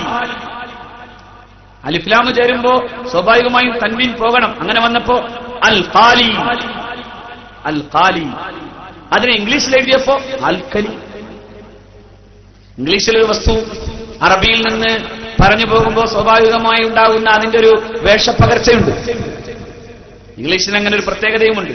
എഴുതുന്നത് പോലെ വായിച്ചു കൊള്ളണമെന്നില്ല, വായിക്കുന്നത് പോലെ എഴുതിക്കൊള്ളണമെന്നുമില്ല, കേൾക്കുന്നത് പോലെയാകണമെന്നില്ല സംഭവങ്ങൾ. അങ്ങനെ പലതാണ്. ഡെവലപ്മെന്റ് എന്ന് പറഞ്ഞാൽ ചിലർ പറയും ഡെവലപ്മെന്റ് എന്നും പറയാം. അതിന്റെ പ്രൊനൗൺസിയേഷൻ ഉണ്ടായിത്തീരാവുന്ന ഒരുപാട് വ്യതിയാനങ്ങളും വ്യത്യാസങ്ങളുമുണ്ട്. ഇനി അത് മാത്രവുമല്ല, മറ്റൊരു ഭാഷയിൽ നിന്ന് അതിലേക്ക് എഴുതുമ്പോൾ ഉണ്ടാകുന്നത് അപാരമായ വ്യത്യാസമായി കൂടായികയില്ല. ഉദാഹരണം, ഉസ്മാനിയ ഖിലാഫത്ത് എന്ന് പറയുന്നതിന് ഇംഗ്ലീഷിൽ കേട്ടാൽ നമുക്ക് തോന്നും ഏതോ ഒരു ഒട്ടകപക്ഷിയുടെ പേരാണെന്ന്. കാരണം ഒട്ടോമൻ എന്നാണ്, ഒട്ടോമൻ എന്നാണ്, ഒട്ടോമൻ. എവിടുന്നുണ്ടായത്? ഉസ്മാൻ, ഒട്ടോമൻ. അങ്ങനെ പണ്ട് ലോ കോളേജിലെ ഒരു ക്ലാസ്സിൽ മുസ്ലിം ലോ പഠിപ്പിക്കാൻ വന്ന ടീച്ചർ തുടങ്ങാണ്, മുസ്ലിങ്ങൾക്കിടയിൽ 2 വിഭാഗമുണ്ട്, അതിലൊരു വിഭാഗത്തിന്റെ പേര് മൂട്ടാസില എന്നാണെന്ന് പറഞ്ഞു. ഞാൻ ആകെ അതിശയിച്ചു, പഠിച്ചവനെ ഈ വിഭാഗത്തെ ഇന്നേ വരെ എന്റെ ജീവിതത്തിൽ കേട്ടിട്ടില്ല. കുറെ കാലം ദർശനം നടത്തിയിട്ടുണ്ട്, പക്ഷേ കേട്ടിട്ടില്ല. ഞാനിങ്ങനെ അമ്പരം നിരുന്നപ്പോ അവർക്ക് തോന്നി എന്തോ സംഭവിച്ചിട്ടുണ്ട്. അപ്പോ അവർ എന്നോട് ചോദിച്ചു, എന്തേ ഇങ്ങനെ അമ്പരക്കുന്നു? അവർ തന്നെ പറയാൻ തുടങ്ങി, ഈ മുട്ടാസില എന്ന വിഭാഗത്തിന്റെ മറ്റൊരു ആന്റി സെക്ട്, അതായത് മറ്റൊരു വിഭാഗം എന്ന് പറയുന്നത് സുന്നി എന്ന് പറയുന്ന വിഭാഗമാണ്. അപ്പൊ ഞാൻ ഇങ്ങനെ ചിരിച്ചുകൊണ്ട് പറഞ്ഞു, മുട്ടാസില എന്നല്ല അതിന് പറയേണ്ടത്, മുഅ്തസില എന്ന്. മുഅ്തസില. പക്ഷെ അവരെ സംബന്ധിച്ചിടത്തോളം അതിന് കഴിയില്ല. പണ്ട് EM ശങ്കര നമ്പൂതിരിപ്പാട് കേരളത്തിൽ ശരീഅത്ത് വിവാദ കാലത്ത് മുസ്ലിങ്ങൾക്കിടയിലെ വിവാഹത്തെ കുറിച്ച് പറഞ്ഞപ്പോൾ മൂട്ടാ വിവാഹം എന്നൊരു വിവാഹത്തെ പരിചയപ്പെടുത്തി. മൂട്ടയല്ലാതെ മുത്താത്താണ്, പക്ഷെ അതിനെ മൂട്ടാന്നാണ് EMS പറഞ്ഞത്. വായിച്ചപ്പോ അങ്ങനെയാണ് തോന്നുന്നത്. ഞാൻ പറഞ്ഞു വരുന്നത്, അറബികൾ ഉണ്ടാക്കി വെച്ചിട്ടുള്ള അത്ഭുതകരമായ ഇന്നലകൾ ഒന്ന് ചിന്തിച്ചാൽ മതി. നമ്മുടെ പാരമ്പര്യത്തിൽ ഈ ഖുർആനിനെ മാത്രം മുന്നിൽ നിർത്തി അവൻ അന്വേഷിച്ചു പോയതാണ് ഖുർആൻ. ഒരു ലോ പഠിക്കുന്ന ഒരു വിദ്യാർത്ഥിയെ സംബന്ധിച്ചിടത്തോളം ഏറ്റവും വലിയ കിറാമുട്ടിയായി അനുഭവത്തിൽ കാണുന്നത് ഇസ്ലാമിക് ഇൻഹെറിറ്റൻസ് ലോയാണ്. അതായത് ഇസ്ലാമിന്റെ അനന്തരാവകാശ നിയമങ്ങളുടെ കണക്ക് പറയുമ്പോൾ മറ്റുള്ളവ വളരെ സുഖാണ്, പക്ഷേ ഇസ്ലാമിക് ഇൻഹെറിറ്റൻസ് ലോ പഠിക്കാൻ ബുദ്ധിമുട്ടാണ്. കുട്ടികളൊക്കെ പരമാവധി അതിന്റെ സംശയങ്ങൾ ചോദിക്കാൻ വരും. ഇപ്പോഴും വക്കീലന്മാരെ സംബന്ധിച്ചിടത്തോളം അത് വലിയ ബുദ്ധിമുട്ടാണ്, ഞാൻ മനസ്സിലാക്കുന്നു. പക്ഷേ നമ്മുടെ പണ്ഡിതന്മാർ, നമ്മുടെ കർമ്മശാസ്ത്ര പണ്ഡിതന്മാർ അത് തങ്ങളുടെ കരതലാമലകം എന്ന് പറയാം, അതായത് കയ്യിലെ പുഷ്പം പോലെ അത് കൈകാര്യം ചെയ്യും. അവർക്കത് പ്രസിദ്ധമാകുന്നില്ല. എന്താ കാരണം? അവൻ സൂറത്തുൻ നിസായിലൂടെ ഗണിതശാസ്ത്രത്തിലേക്ക് പോയവനാണ്. നമ്മുടെ ഈ വെളിപ്പാടുകളെ ഒരു മഹാമനുഷ്യന്റെ മക്ക് പറയുന്നുണ്ടല്ലോ, അഭിനന്ദനായ കണ്ണിയത്ത് അഹമ്മദ് മുസ്ലിയാർ നബ്ബറല്ലാഹു മർഖദ, മഹാനായ കണ്ണിയത്ത് ഉസ്താദിന്റെ വഫാത്തിന് ശേഷം കേരളത്തിലെ പ്രമുഖനായ ഒരു പത്രപ്രവർത്തകൻ വളരെ പ്രമുഖമായ പത്രത്തിൽ വളരെ വിശാലമായി എഴുതിയതിൽ ആ അറബി പണ്ഡിതൻ കൂടിയായ ഈ പണ്ഡിതൻ തന്നെ എഴുതുന്നത് കാണാം, PWD ഓഫീസർമാർ പോലും കണ്ണിയത്ത് ഉസ്താദിന്റെ മുമ്പിൽ ചെന്ന് നിന്ന് എഞ്ചിനീയറിംഗ് മെത്തേഡുകളെ കുറിച്ച് പഠിച്ചിരുന്നു എന്ന്. ആർക്കാ ഇൽമുൽ ഹന്ദസയെ കുറിച്ച് പഠിക്കാൻ കണ്ണിയത്ത് ഉസ്താദിന്റെ അടുത്ത് പോകേണ്ടി വന്നത്? ഗണിതശാസ്ത്രത്തിന്റെ ഉള്ളടക്കങ്ങളെ മനസ്സിലാക്കാൻ കഴിഞ്ഞകാല പണ്ഡിതന്മാർക്ക് സാധിച്ചതെങ്ങനെ? അതാണ് PK ഹിറ്റി ഇങ്ങനെ പറയുന്നുണ്ട്, Europe was mired in the dark ages. The Arabs and Moors who were Mohammedans were making rapid strides in every branches of science and arts. Europe അന്ധകാരത്തിലായിരുന്നു, പക്ഷേ ആ യൂറോപ്പിന് വെളിച്ചം നൽകിയതാരാ? ആരാ മക്കളെ യൂറോപ്പിന് വെളിച്ചം നൽകിയത്? മുഹമ്മദീയർ. അതായത് യൂറോപ്യൻ ചരിത്രകാരൻ പറയുന്നത് കൊണ്ട് തന്നെ അങ്ങനെ പറയാം, മുസ്ലിങ്ങൾ. Who were making rapid strides in every branches of science and arts. സാഹിത്യത്തിലും കലയിലും ശാസ്ത്രത്തിലും ഒക്കെ അവനാണ് വലുതായിട്ട്. അവന്റെ വലിപ്പം മുഹമ്മദ് നബി സല്ലല്ലാഹു അലൈഹി വസല്ലം ഉണ്ടാക്കിയെടുത്തത്. അതുകൊണ്ടാണ് പണ്ഡിറ്റ് ജവഹർലാലും പറയുന്നുണ്ട്, അറബികളുടെ ചരിത്രവും അവരുടെ ഈ നാഗരികതയുടെയും സംസ്കാരത്തിന്റെയും ഒക്കെ ചരിത്രം പഠിച്ചാൽ ലോക ചരിത്രത്തിൽ അതൊരു മഹാത്ഭുതം തന്നെയാണ്. The story of Arabs and of how they spread rapidly over Asia, Europe and Africa, and of their culture and civilization which they developed is one of the wonders of history. അറബികളുടെ ചരിത്രം, അറബികൾ ഉണ്ടാക്കിയെടുത്ത നാഗരികതയുടെയും സംസ്കൃതിയുടെയും ചരിത്രം, ഇത് മനുഷ്യ വംശത്തിന്റെ ചരിത്രത്തിലെ തന്നെ അത്ഭുതങ്ങളിൽ ഒന്നാണ് എന്നാണ് പണ്ഡിറ്റ് ജവഹർലാൽ അദ്ദേഹത്തിന്റെ ഏറ്റവും വിശാലവും വളരെ മനോഹരവും പ്രസിദ്ധവുമായ പുസ്തകമായ ദ ഗ്ലിംപ്സസ് ഓഫ് വേൾഡ് ഹിസ്റ്ററിയിൽ അദ്ദേഹം ഇങ്ങനെ കുറിച്ചിടുന്നുണ്ട്, അറബികൾ ഉണ്ടാക്കിയെടുത്ത ചരിത്രം വലുതാണ്. എന്താ അതിന്റെ കാരണം? അറബിയുടെ കയ്യിലിരുന്ന ഖുർആനാണ്. അതുവരെ ഒന്നുമാകാതിരുന്ന അറബി, അതുവരെ സംസ്കാരത്തിന്റെ ചെറുനാമ്പ് പോലും കാണാതിരുന്ന അറബി, അതുവരെ മനുഷ്യനെന്ന് പോലും വിശേഷിപ്പിക്കപ്പെടാൻ സാധിക്കാതിരുന്ന അറബി, ഉമ്മപെങ്ങന്മാരെ തിരിച്ചറിയാതിരുന്ന അറബി, ജീവിതത്തിൽ വാളുകൊണ്ടുള്ള വർത്തമാനമല്ലാതെ മറ്റൊന്നും കാണാതിരുന്ന അറബി, ദയാവായ്പിന്റെ ചരിത്രമില്ലാതിരുന്ന അറബി, ജീവിതം മുഴുവനും യുദ്ധക്കൊടി കൊണ്ട് പരസ്പരം തമ്മിലടിച്ച് തമ്മിൽ പിന്നെ കീറി മരിച്ചിരുന്ന അറബി, ആ അറബിയുടെ മനസ്സുകളിലേക്ക് മാനവികതയുടെ ബോധമുണ്ടാക്കി കൊടുത്ത മുഹമ്മദ് റസൂൽ. ഇതും ചരിത്രകാരന്മാർ തന്നെ പറയുന്നുണ്ട്. ഗിബ്ബൺ അദ്ദേഹത്തിന്റെ പുസ്തകത്തിൽ ഇങ്ങനെ പറയുന്നുണ്ട്, the human brute almost without sense is poorly distinguished from the rest of animal creation. മൃഗങ്ങളെന്ന് പറയേണ്ടി വരും അങ്ങനെ ഒരു വിഭാഗമാണ്. ആ മനുഷ്യരെയാണ് ഹബീബായ റസൂലുള്ളാഹി അവരെയാണ് മനുഷ്യരാക്കിയത്, അവരെയാണ് പഠിപ്പിച്ചത്, അവരെയാണ് അന്വേഷിപ്പിച്ചത്, അവരാണ് പിന്നെ ലോകത്തിന്റെ നാഗരികതയുടെയും സംസ്കൃതിയുടെയും ഒക്കെ ചരിത്രം കുറിക്കാൻ സാധിച്ച പ്രഗത്ഭരായ പണ്ഡിതവരന്യന്മാരായി മാറിയത്. അതുകൊണ്ടാണ് ഞാൻ പറഞ്ഞത്, ഇതിനെ രണ്ടാക്കേണ്ടതില്ല, ഒന്നാക്കാം. ഒരേ വിജ്ഞാനം. ഒന്ന് പഠിക്കുമ്പോ രണ്ടും ഒന്നാണ്. രണ്ട് സ്ഥലത്തുനിന്ന് പഠിച്ചാലും രണ്ടും ഒന്നാണ്. നീയത്തിലൊന്നായാൽ മതി.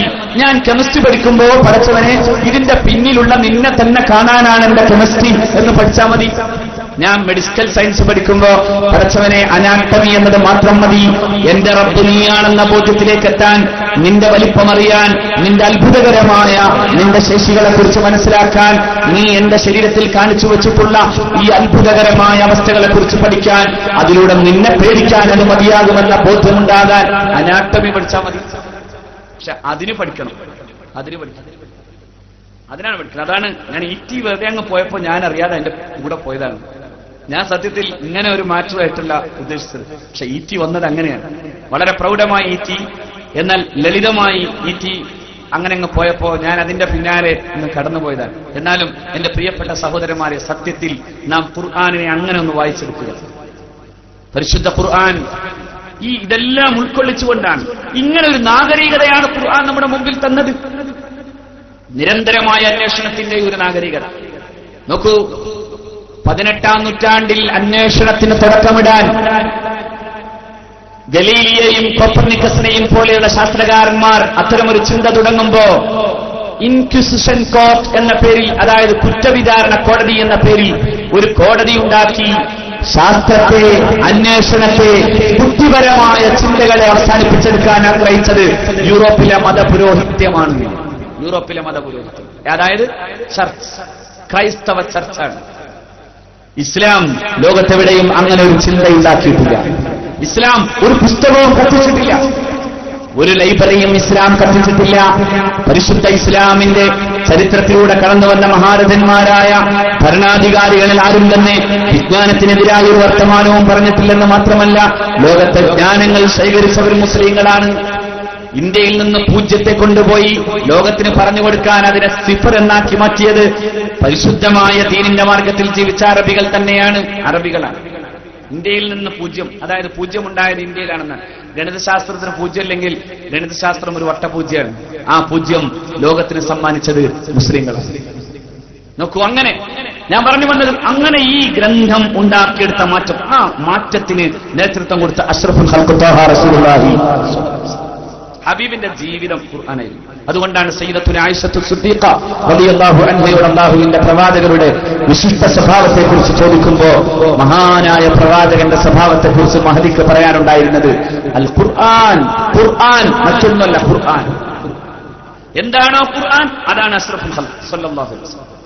എന്താണോ ഖുർആൻ മനുഷ്യനോട് പറഞ്ഞത് അത് പ്രാവർത്തികമാക്കി മാറ്റിയതാണ് അഷ്റഫുൽ ഖൽഖ് സല്ലല്ലാഹു അലൈഹി വസല്ലം. അവിടെ നിന്നാണ് ഇത് പ്രയോഗവൽക്കരിച്ചത്, അവിടെ നിന്ന് കാണിച്ചു തന്നതാണ് ഇതെല്ലാം.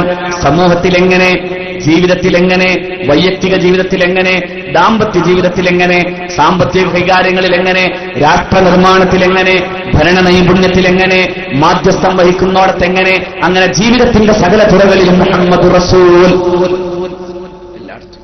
എല്ലായിടത്തും അല്ലാഹുവിന്റെ പ്രവാചകൻ ഒരു മാതൃകയാണ്. എല്ലായിടത്തും ദാമ്പത്യത്തിൽ ഇന്നിപ്പോ 2006 2000 ചെല്ലുവാനും വരുന്ന പിന്നെ ദാമ്പത്യ ശൈഥില്യങ്ങൾ, കുടുംബ ശൈഥില്യങ്ങൾ 2013 48,000 എന്നാണ് കുടുംബ കോടതികളിലെ കണക്ക് പറയുന്നത്. വിദ്യാഭ്യാസം ഏറിയതോ പ്രശ്നം, അതോ വിദ്യാഭ്യാസം ഇല്ലാത്തതോ പ്രശ്നം. ചിലർ പറയും 16-ാം വയസ്സിൽ കെട്ടിച്ചതാണ് പ്രശ്നം. അതൊന്നുമല്ല. ഏതാണ് വിഷയം? നമ്മുടെ ഇടയിൽ ഇപ്പോഴും യഥാർത്ഥത്തിൽ സംസ്കാരമില്ലാതെ പോയി. നമ്മളൊക്കെ അത് ആണും പെണ്ണും ഒരുപോലെ തന്നെ പറയണം. ഞാനും കേമിയാണ്, നീയും കേമനാണ്. എന്റെ പൂ വിരിയും പോലെ എന്നൊക്കെ പറഞ്ഞ് കുറെ എഴുത്തൊക്കെ എഴുതുമ്പോൾ സ്വയം തന്നെ ഞാൻ വലുതവനാണ്, വലിയവനാണ് എന്ന തോന്നൽ ആണിനും പെണ്ണിനും കുടുങ്ങിയോടത്താണ് സത്യത്തിൽ ദാമ്പത്യം തകരുന്നത്. അവിടെ സന്തോഷിക്കാൻ കഴിയുന്നില്ല.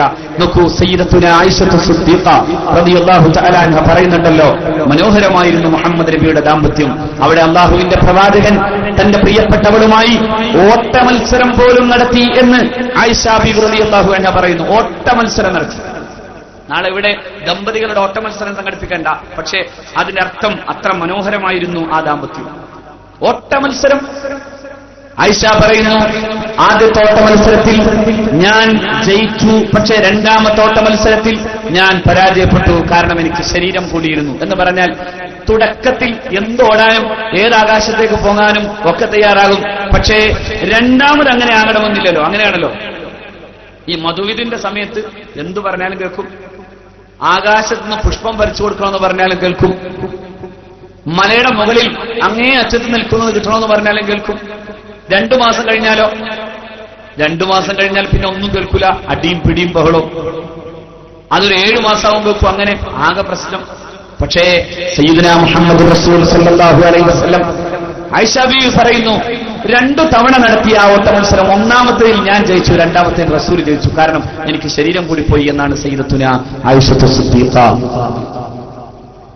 മനോഹരമായ ഒരു ദാമ്പത്യം, മനോഹരമായൊരു ജീവിതം. അത് കുടുംബത്തിലെങ്ങനെ, ഇനി സമൂഹത്തിലും യുദ്ധത്തിൽ പോലും പ്രവാചകർ സല്ലല്ലാഹു അലൈഹി വസല്ലമയുടെ ജീവിതം അങ്ങനെ തന്നെയാണ്. ശത്രുവിനോട് പോലും ദയാവായ്പ കാട്ടിയ മുഹമ്മദ് റസൂൽ. ഇപ്പൊ ഏറ്റവും കൂടുതൽ വിമർശനം അതിനാണല്ലോ. അതുകൊണ്ട് പറയാം, യുദ്ധം എന്നത് മുഹമ്മദ് നബിയുടെ ലക്ഷ്യമായിരുന്നില്ല. പക്ഷേ അനിവാര്യമായി വന്നപ്പോഴൊക്കെയും യുദ്ധം ചെയ്യുമ്പോഴും ദയ എന്നത് അല്ലാഹുവിന്റെ റസൂൽ സല്ലല്ലാഹു അലൈഹി വസല്ലമയുടെ കൂടെ ദയ. യുദ്ധം ചെയ്യാത്താരാ? കുരുക്ഷേത്ര ഭൂമിയിൽ നിൽക്കുമ്പോഴാണ് അർജുനൻ ശ്രീകൃഷ്ണനോട് ഇങ്ങനെ ചോദിക്കുന്നത്, കഥം ഭീഷ്മമഹം സംഘേ ദ്രോണം ച മധുസൂദന വിശുദ്ധി പ്രതിയോത്സ്യാമി പൂജാർഹൗ വരിസൂദന. എങ്ങനെയാ ഞാൻ യുദ്ധം ചെയ്യേണ്ടത്? കഥം ഭീഷ്മമഹം സംഘേ, ഭീഷ്മ പിതാമഹനോട് ഞാൻ എങ്ങനെ യുദ്ധം ചെയ്യും? ഞാൻ എങ്ങനെയാണ് ദ്രോണാചാര്യരോട് യുദ്ധം ചെയ്യുക? രണ്ടുപേരും എനിക്ക് ബഹുമാന്യരായിരിക്കെ ഞാൻ ഇവരുടെ മേൽ എങ്ങനെ അമ്പയ്യും എന്ന് ചോദിക്കുമ്പോ യുദ്ധം ചെയ്യണം. ഈ ക്ലൈബ്യം, ഈ മനോവിഷമം മാറ്റി നീ യുദ്ധം ചെയ്തേ പറ്റൂ എന്ന് പറയാം. അപ്പൊ യുദ്ധം ഇല്ലാതിരുന്ന ഒരു ലോക സാമൂഹികാവസ്ഥയും നമുക്ക് കാണാൻ സാധിക്കുന്നില്ല. എല്ലായിടത്തും ഉണ്ടായിരുന്നു യുദ്ധം. പക്ഷെ ഖുർആനെ കുറിച്ച് പറയുമ്പോ, മുഹമ്മദ് നബിയെ കുറിച്ച് പറയുമ്പോൾ സല്ലല്ലാഹു അലൈഹി വസല്ലം, അപ്പോഴേക്കും ഭീകരതയുടെ വലിപ്പങ്ങൾ കാണിക്കാൻ ശ്രമിക്കുന്നവർ ആലോചിക്കണം, യുദ്ധ തടവുകാരോട് നീതി കാട്ടാൻ ഏറ്റവും നന്നായി പറഞ്ഞത് അഷ്റഫുൽ ഖൽഖ് ത്വാഹ റസൂലുള്ളാഹി സല്ലല്ലാഹു അലൈഹി വസല്ലം. യുദ്ധ തടവുകാരോട് ഇസ്തൗസൂ ബിൽ സാറാ ഖൈറാ, നിങ്ങളുടെ യുദ്ധത്തടവുകാരോട് നീതി കാട്ടണേ എന്നാണ് ഹബീബായ റസൂലുള്ളാഹി സ്വല്ലല്ലാഹു അലൈഹി വസല്ലം. മഹാനായ മിസ്അബ് റളിയല്ലാഹു അൻഹുവിന്റെ സഹോദരൻ പറയുന്നു, ഞങ്ങളെ പിടിച്ചുകൊണ്ടുപോയത് അൻസാരികളുടെ കൂട്ടത്തിലേക്കാണ്. അവിടെ ആ അൻസാറുകൾ ഞങ്ങൾക്ക് വിഭവസമൃദ്ധമായ ആഹാരം ഉണ്ടാക്കി തരുമ്പോഴും അവരവരുടെ കയ്യിലുണ്ടായിരുന്ന കാരക്കാക്കുരു ചപ്പിയാണ് അവരുടെ ജീവിതത്തിന്റെ വിശപ്പുണ്ടാവും മാറ്റിയത് എന്ന് ഹബീബായ പ്രവാചകന്റെ വാക്കുകേട്ട് യുദ്ധത്തടവുകാർക്ക് നന്മ നൽകിയതിനെക്കുറിച്ച് അക്കാലത്ത് യുദ്ധത്തടവുകാരനായി വന്ന മിസ്അബ് റളിയല്ലാഹു അൻഹുവിന്റെ സഹോദരൻ പറയുന്നത് നാം ഹദീസിലൂടെ പഠിക്കുന്നു. അമേരിക്ക യുദ്ധം ചെയ്തല്ലോ സമാധാനത്തിന്റെ സ്ഥാപനത്തിൽ. ഇറാഖിലും സമാധാനം ഉണ്ടാക്കണമായിരുന്നു, അഫ്ഗാനിലും സമാധാനം ഉണ്ടാക്കണമായിരുന്നു, വിയറ്റ്നാമിൽ സമാധാനം സ്ഥാപിക്കണമായിരുന്നു. എല്ലായിടത്തും സ്ഥാപിക്കാനുള്ള പടച്ച റബ്ബിന്റെ ദൗത്യം ഏറ്റെടുത്തിട്ടുള്ള ആളാരാ? അമേരിക്കയുടെ പ്രസിഡന്റായിരുന്ന ജോർജ് ബുഷ് രണ്ടാമൻ മഹാനവറുകൾ സ്വപ്നം കണ്ടു അത്രേ. സ്വപ്നം എന്ന് പറയുന്നത് ഇങ്ങനെ എല്ലാവർക്കും വേണ്ടി വച്ചിട്ടുള്ള ഒരു സാധനമാണ്. കുറെ ആളുകൾക്ക് തങ്ങളുടേതായ പരിപാടികൾ ആവിഷ്കരിച്ചെടുക്കാൻ ആദ്യം പിടികൂടുന്ന പേരാണ് സ്വപ്നം. അതുപോലെ ജോർജ് ബുഷിനും സ്വപ്നം കണ്ടു. സ്വപ്നത്തിൽ ജോർജ് ബുഷ് ദൈവം തമ്പുരാനാണ് ജോർജ് ബുഷിനോട് പറഞ്ഞത്, mister George, go to Iraq and end the irony of Iraq. ഇറാഖിന്റെ മുഴുവൻ ചൂഷണവും അവസാനിപ്പിക്കാൻ നീ പോയി യുദ്ധം ചെയ്യണം പൊന്നുമോനെ എന്ന് സാക്ഷാൽ ബുഷിനോട് ദൈവം തമ്പുരാൻ പറഞ്ഞ പ്രകാരമാണത്രേ ആര് പോയത്. എന്നിട്ട് എവിടെയാ സമാധാനം? 5 ലക്ഷം പിഞ്ചുമക്കളാണ് ഇറാഖ് യുദ്ധത്തിന്റെ തുടക്കം ഉപരോധം ഏർപ്പെടുത്തിയപ്പോ അമേരിക്കയുടെ ഉപരോധത്തിൽ മാത്രം പിടഞ്ഞു മരിച്ചതെന്ന് ആംനസ്റ്റി ഇന്റർനാഷണൽ തന്നെ റിപ്പോർട്ട് ചെയ്തു. 5 ലക്ഷം പിഞ്ചോമനകൾ ഔഷധം കിട്ടാതെ മരിച്ചുപോയി ഇറാഖിൽ. 5 ലക്ഷം മക്കൾ. എന്തൊരു സമാധാനം, എന്തൊരു സമാധാനം. ലക്ഷക്കണക്കിന് പട്ടാളക്കാരെ ചതുപ്പ് നിലങ്ങളിൽ ചവിട്ടി മരിച്ചു.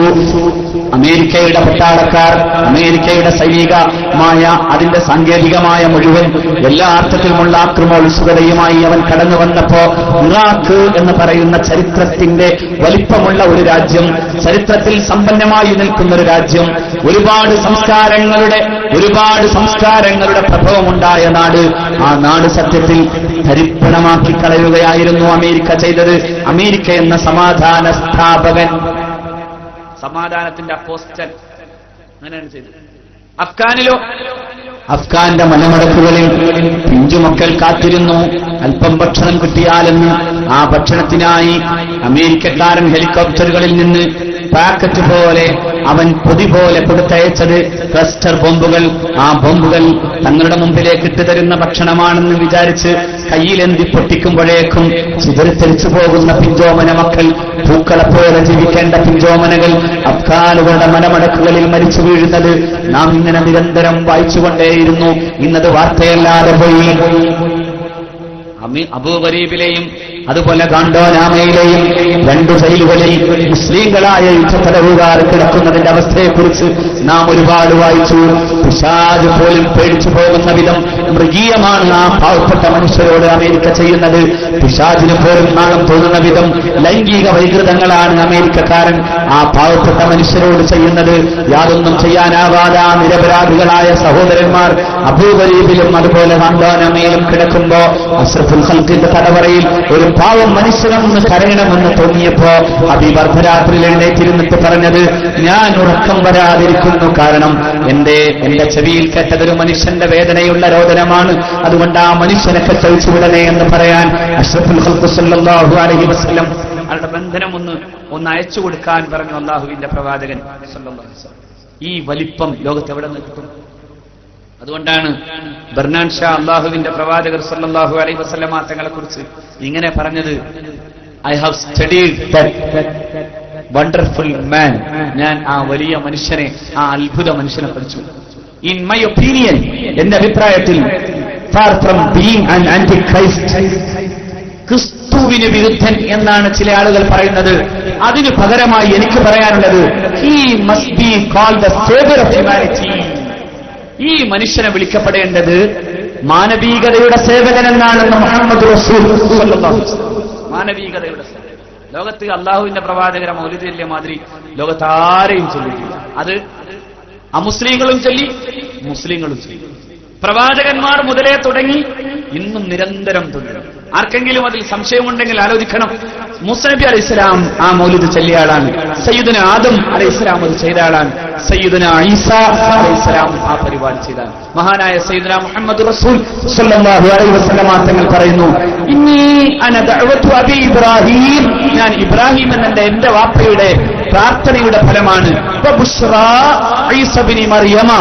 ഈസബിന് മറിയമിന്റെ സന്തോഷ വാർത്തയും ഞാനാണ് എന്നാണ് അഷ്റഫുൽ ഖൽഖ് സ്വല്ലല്ലാഹു അലൈഹി വസല്ലം. മഹാനായ സയ്യിദുന ഈസ നബി അലൈഹി സ്വലാത്തു വസ്സലാം പറഞ്ഞത്, ഞാൻ വന്നത് നിങ്ങൾക്ക് രണ്ടു കാര്യം പറയാനാണ്.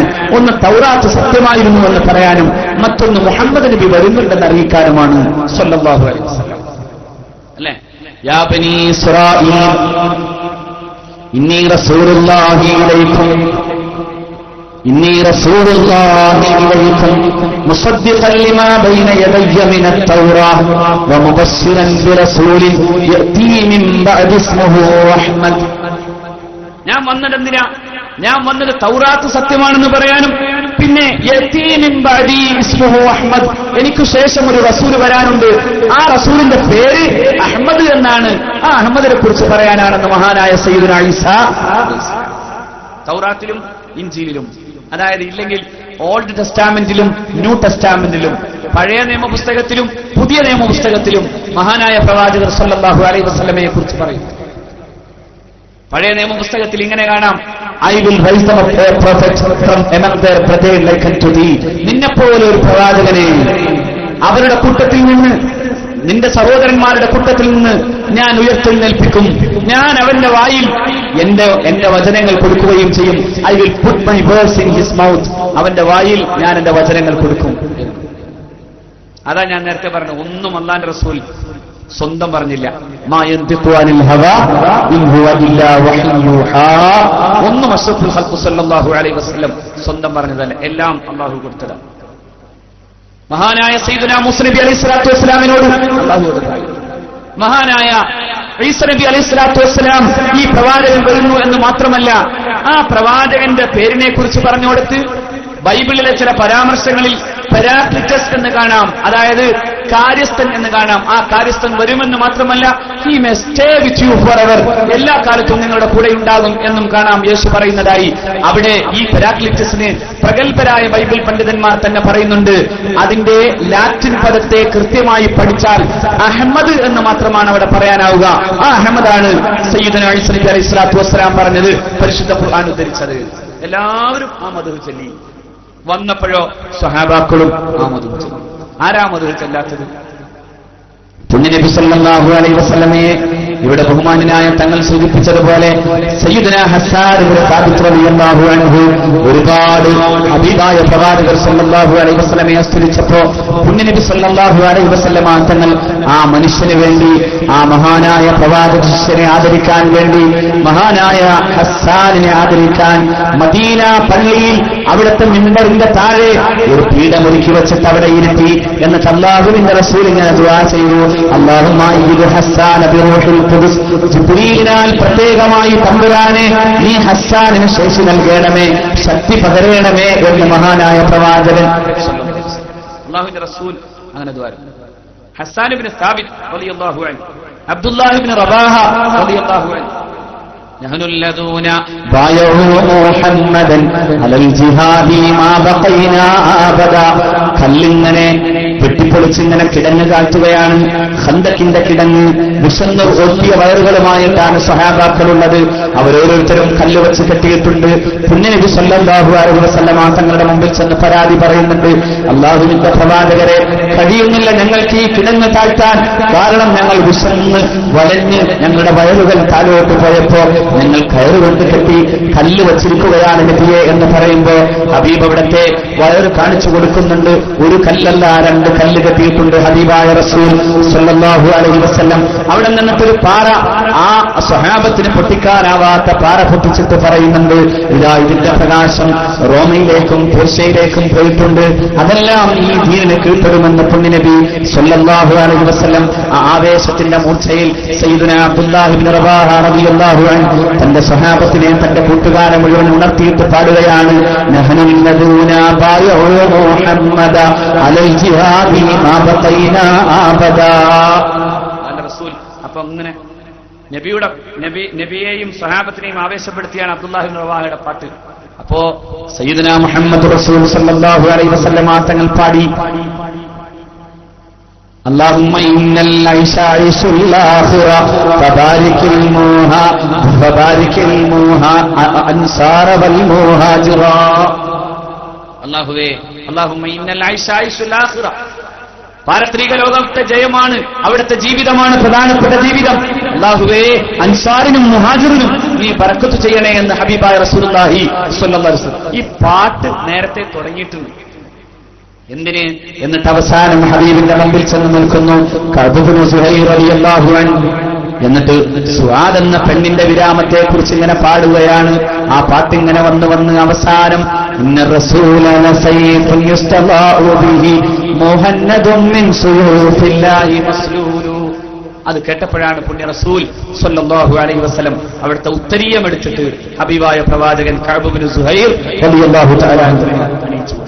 ആ പാട്ടിങ്ങനെ നിരന്തരമായി സ്വഹാബത്തിൽ നിന്ന് താബിയിലേക്ക് വരുമ്പോ മഹാനായ ഇമാം ബുസ്രി ഖദ്ദസല്ലാഹു സിറഹുൽ അസീസ് അമിൻ തദക്കുരി ജിറാനിൻ ബിദി സലമി മസജ്ത ദമൻജറ മിൻ മുത്ലത്തിൻ ബിദമി മൗലായ.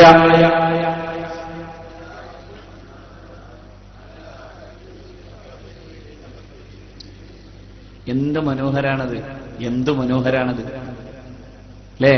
അമിൻ തദക്കുരി ജിറാനിൻ ബിദി സലമി മസജ്ത ദമൻജറ മിൻ മുത്ലത്തിൻ ബിദമി.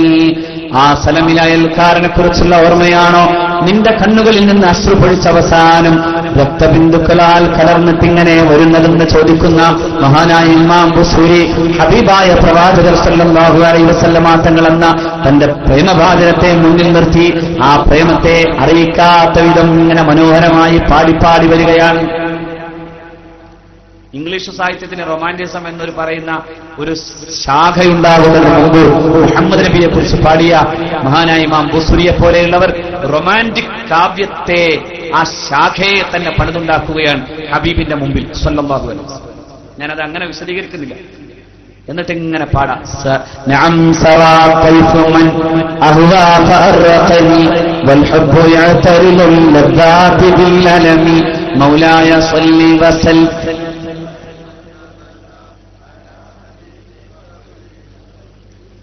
അതേടോ ഈ പ്രേമം ഞാൻ അങ്ങ് സമ്മതിച്ചു തരാൻ. നഅം, ഞാൻ സമ്മതിച്ചു. എന്റെ പ്രേമവാദനം എന്റെ ഉറക്കം കെടുത്തുന്നുണ്ട്. പക്ഷേ പ്രേമത്തിന് നൊമ്പരമില്ലെങ്കിൽ പിന്നെന്ത് ആസ്വാദ്യത എന്ന് ചോദിക്കുകയാണ് ഇമാം ബുസ്രി ഖദ്ദസല്ലാഹു സിറഹുൽ അസീസ്.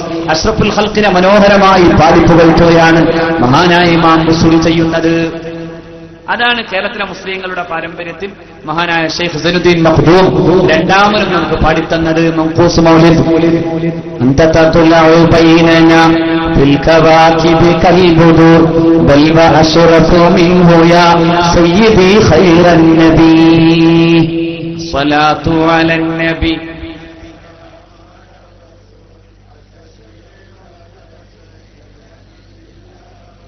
അതെല്ലാം വിട്ടിട്ട് ഞാനൊന്ന് പാടാണ്.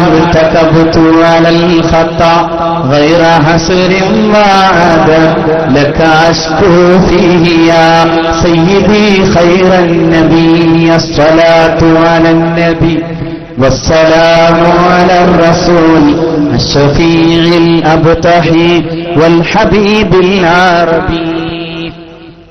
അവിടെ എല്ലാം ഉണ്ട്. സുന്നത്ത് ജമാഅത്തുണ്ട്, മദ്ഹുൻ നബി ഉണ്ട്, സകലതുണ്ട്.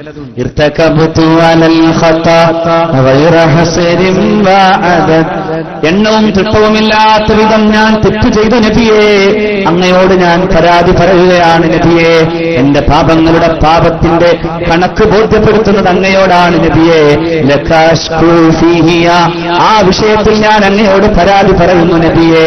സയ്യിദി ഖൈറൻ നബി, ഉത്കൃഷ്ടനായ ഞങ്ങളുടെ നായക അങ്ങയോട് പരാതി പറയുന്നു എന്നാണ് മഹാനായ ഷെയ്ഖ് സൈനുദ്ദീൻ മഖ്ദൂം രണ്ടാമൻ മുസ്ലിം കേരളത്തിന് പഠിപ്പിച്ചു കൊടുക്കുന്നത്. ഇനി ആരുടെ പൈതൃകം തേടിയാണ് ചിലർ ഹെറിറ്റേജ് സെമിനാറുകൾ നടത്തുന്നതെന്ന് ചിന്തിക്കണം. ആരുടെ പൈതൃകം അന്വേഷിച്ചു പോണത്? ആരുടെ പൈതൃകം അന്വേഷിച്ചു പോണത്? ആരുടെ പൈതൃകം അന്വേഷിച്ചു പോണത്? ആരുടെ പൈതൃകം അന്വേഷിച്ചു പോണത്? ആരുടെ പൈതൃകം അന്വേഷിച്ചു പോണത്? ആരുടെ പൈതൃകം അന്വേഷിച്ചു പോണത്? ആരുടെ പൈതൃകം അന്വേഷിച്ചു പോണത്? ആരുടെ പൈതൃകം അന്വേഷിച്ചു പോണത്? അല്ലെ? ഹെറിറ്റേജ് സെമിനാർ കേട്ടില്ലേ? കേട്ടില്ലേ? എവിടെയാണ് നിങ്ങൾ? ഹെറിറ്റേജ് സെമിനാർ അല്ലേ? പൈതൃകം അന്വേഷിച്ചു പോകാൻ നമ്മുടെ നാട്ടിൽ ചില രാഷ്ട്രീയ പാർട്ടികൾ ഇടയ്ക്ക് സമ്മേളനം വിളിച്ചുകൂട്ടാൻ ഇങ്ങനെ പൈതൃകങ്ങളെയൊക്കെ കട്ടെടുക്കാറുണ്ട്. അങ്ങനെ കട്ടെടുക്കാൻ ഉമർ ഖാലിയെയും പിന്നെ മങ്കൂസൈദിയ ഷെയ്ഖ് സൈനുദ്ദീൻ മഖ്ദൂമിനെയും ഒക്കെ അവർ സ്വന്തം വരച്ചുണ്ടാക്കാറുണ്ട്. അതുപോലെ കേരളത്തിലെ ചില ആളുകൾ ഇപ്പോ, അതായത് ജമാഅത്തെ ഇസ്ലാമി ഇപ്പോ ചെയ്യുന്നത് ഈ ഹെറിറ്റേജ് പരിപാടി തുടങ്ങിയിരിക്കാൻ ഈ ഉപ്പാപ്പമാരൊക്കെ നമ്മന്റേതാണെന്ന് പറയാൻ തുടങ്ങാൻ. എന്റെ പ്രിയപ്പെട്ട സുന്നി സുഹൃത്തുക്കളെ, മൗലിദും റാത്തിബും പതിവാക്കിക്കോളൂ, ഇല്ലെങ്കിൽ അവര് കൊണ്ടുപോയി ചൊല്ലും. അങ്ങനൊരു കാലം വരാൻ പോകാണ്, സംശയിക്കണ്ട. മുഹീദ്ദീൻ മൗലിദൊക്കെ മുഹീദ്ദീൻമാലൊക്കെ ചൊല്ലിക്കോളൂ. കോഴിയുടെ മുള്ളോട് പൂവന്നു ചൊന്നാരെ ഉഷാദ കൂകി പാറപ്പിച്ച് വിട്ടോവരെന്ന് കേരളീയ മുസ്ലിം സമൂഹത്തിന്റെ മുമ്പിൽ ജനപ്രിയ സാഹിത്യം പോലെ ഇറക്കി തന്ന മഹാനായ ഷെയ്ഖ് അബ്ദുൽ ഖാദിർ ജിലാനി ഖദ്ദസല്ലാഹു സിറഹുൽ അസീസ് തങ്ങളെ കുറിച്ച് പാടിത്തന്ന ഖാലി മുഹമ്മദിന്റെ പാരമ്പര്യം ഏറ്റെടുത്തോളൂ. ഷെയ്ഖ് സൈനുദ്ദീൻ മഖ്ദൂമിന്റെ പാരമ്പര്യം ഏറ്റെടുത്തോളൂ. റൗദത്തു ശരീഫയുടെ മുമ്പിൽ ചെന്ന് നിന്ന് യാ അക്റമൽ ഖുറമാല അതാബിക്കും ഉമറുൽ ഫഖീറുൽ മുർതജി ലിജനാബിക്കും عمر الفقير المرتجي لجنابكم يرجو العطاء على البكاء ببابكم والدمع من عينين سال سجيما صلوا عليه وسلموا تسليما. عمر قالي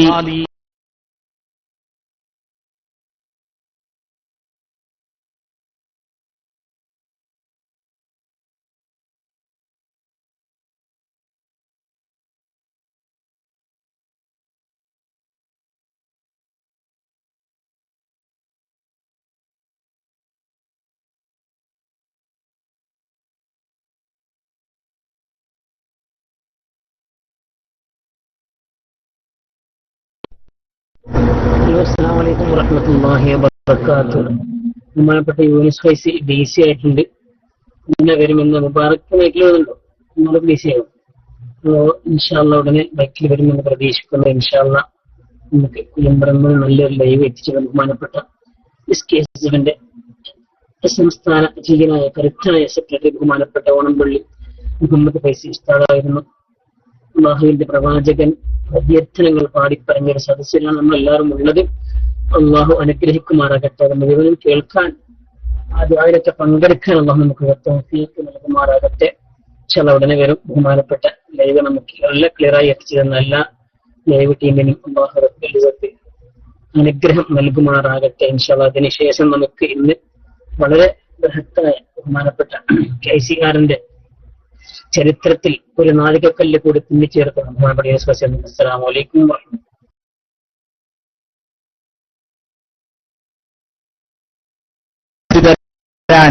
ടിപ്പുവിനെയും സാമുദ്രിയെയും അവസാനിപ്പിച്ച നികുതി തരാൻ നിന്റെ രാജാവിന് നികുതി തരാൻ മനസ്സില്ലടാ എന്ന് പറയുകയായിരുന്നു. എന്നിട്ട് ആ ഉദ്യോഗസ്ഥന്റെ മുഖത്തേക്ക് മാതാ തഖൂലിയ ബഖാൽ എന്ന് പറഞ്ഞ് ആഞ്ഞു തുപ്പിയത് മഹാനായ ഉമർ ഖാദി ഖദ്ദസല്ലാഹു സിറഹുൽ അസീസ് തങ്ങളാണ്. പിതാക്കൾ ഇവരാണ്, പിതാക്കൾ. ഇനി നോക്കിയാൽ മതി മക്കൾ എന്ത് ചെയ്യണം. ഇനി ആലോചിച്ചാൽ മതി. കേരളത്തിന്റെ നവോത്ഥാന ശില്പികൾ നമ്മളാണെന്ന് പറഞ്ഞ് നടക്കുന്നവർ ആലോചിക്കണം, ആരായി നമ്മൾ? സൈനുദ്ദീൻ മഖ്ദൂം, ഉമർ ഖാലി, ഖാലി മുഹമ്മദ്, മമ്പുറം തങ്ങൾ, ഫസൽ പുക്കോയ തങ്ങൾ, പാണക്കാട് സയ്യിദ്, പാണക്കാട് പിന്നെ സയ്യിദ് ഹുസൈൻ അച്ചക്കോയ തങ്ങൾ, പിന്നെ അങ്ങനെ അങ്ങോട്ട് കടന്നാൽ സയ്യിദ് അബ്ദുറഹ്മാൻ ബാപ്പത്തി തങ്ങൾ, പൂക്കോയ തങ്ങൾ, സയ്യിദ് മുഹമ്മദ് അലി ശിഹാബ് തങ്ങൾ. ആരായി നവോത്ഥാന ശില്പികൾ? എവിടെയാ പിന്നെ നമ്മുടെ ശില്പികൾ? ആ ശില്പികളൊന്നും സത്യം പറഞ്ഞാൽ കേരളത്തിലെ മലയാള മനസ്സിൽ ആരും അത്രയേറെ ദുഷ്ടവരല്ല. വക്കം മൗലവി ആരറിയും? കുറെ പുസ്തകം വായിച്ചു കൂട്ടുന്നവൻ ഇടയ്ക്ക് വേണമെങ്കിൽ പറയും കേരളത്തിന്റെ നവോത്ഥാന സംരംഭങ്ങളുടെ വിജയത്തിന് അത്യാധുനികമായ സ്ഥാപിത സംവിധാനങ്ങൾ ഒരുക്കാൻ ആദ്യമേ പാടുപെട്ടവരിൽ ഒരാളാണ് വക്കം മൗലവി സാഹബ് എന്നൊക്കെ പറഞ്ഞേക്കാം. പക്ഷേ ആരറിയും? സയ്യിദ് അബ്ദുറഹ്മാൻ ബാഫഖി എന്ന് പറഞ്ഞാൽ ഖദ്ദസല്ലാഹു സിറഹുൽ അസീസ് അല്ലേ? കേരളീയ മുസ്ലിം സമാജത്തിന്റെ മനസ്സുകളിൽ ഒരിക്കലും മറക്കാത്ത ശബ്ദങ്ങളും നാമങ്ങളുമായി നിൽക്കുന്നത് ഈ മഹാരഥന്മാരാണ്. ഈ മഹത്തുക്കളുടെ പൈതൃകത്തെ അന്വേഷിച്ചിറങ്ങുമ്പോ അത് സൈനുദ്ദീൻ മഖ്ദൂമിലേക്കും മമ്പുറം തങ്ങളിലേക്കും ഖാലി മുഹമ്മദിലേക്കും ഉമർ ഖാലിയിലേക്കും എത്തുന്ന പൈതൃകമാണ്. ആ പൈതൃകത്തിന്റെ അങ്ങേ തലയിൽ അഷ്റഫുൽ ഖൽഖ് അലൈഹിമാറുണ്ട്, സ്വഹാബാക്കളുണ്ട്, താബിഈകളുണ്ട്, താബികളുണ്ട്. അവരൊക്കെയും മുഹമ്മദ് നബിയെ കുറിച്ച് പാട്ടുപാടിയവരാണ്. രോഗം കണ്ട് മുഹമ്മദ് നബിയുടെ അടുക്കൽ തിരിച്ചു വന്ന് രോഗിയായി കിടക്കുന്ന സിദ്ദീഖുൽ അക്ബർ ഹബീബ് പിന്നെ രോഗം മാറി മുഹമ്മദ് റസൂൽ തിരിച്ചു വന്ന് അള്ളാഹുവിന്റെ പ്രവാചകൻ സന്ദർശിക്കുമ്പോഴേക്കും പാട്ടുപാടാൻ തുടങ്ങി. ഞാൻ മുഹമ്മദ് നബിയെ കാണാൻ പോയി, രോഗിയായ റസൂലിനെ കണ്ടപ്പോൾ ദുഃഖം തോന്നി, ഞാൻ രോഗിയായി, നബി എന്റെ അടുക്കൽ വന്നു, അവിടത്തേക്ക് രോഗമില്ലെന്ന് വന്നപ്പോൾ എനിക്ക് രോഗമില്ലാതെ പോയി എന്ന് സയ്യിദുനാ സിദ്ദീഖ് റളിയല്ലാഹു അൻഹു. അതൊക്കെ ആ സ്നേഹത്തെയൊക്കെ ആ പൈതൃകത്തെയൊക്കെ നമ്മൾ ആലോചിക്കണം. ആ പൈതൃകങ്ങൾ കേരളീയ മുസ്ലിങ്ങളുടെ തനതു രീതികളുടെ പൈതൃകങ്ങളാണ്.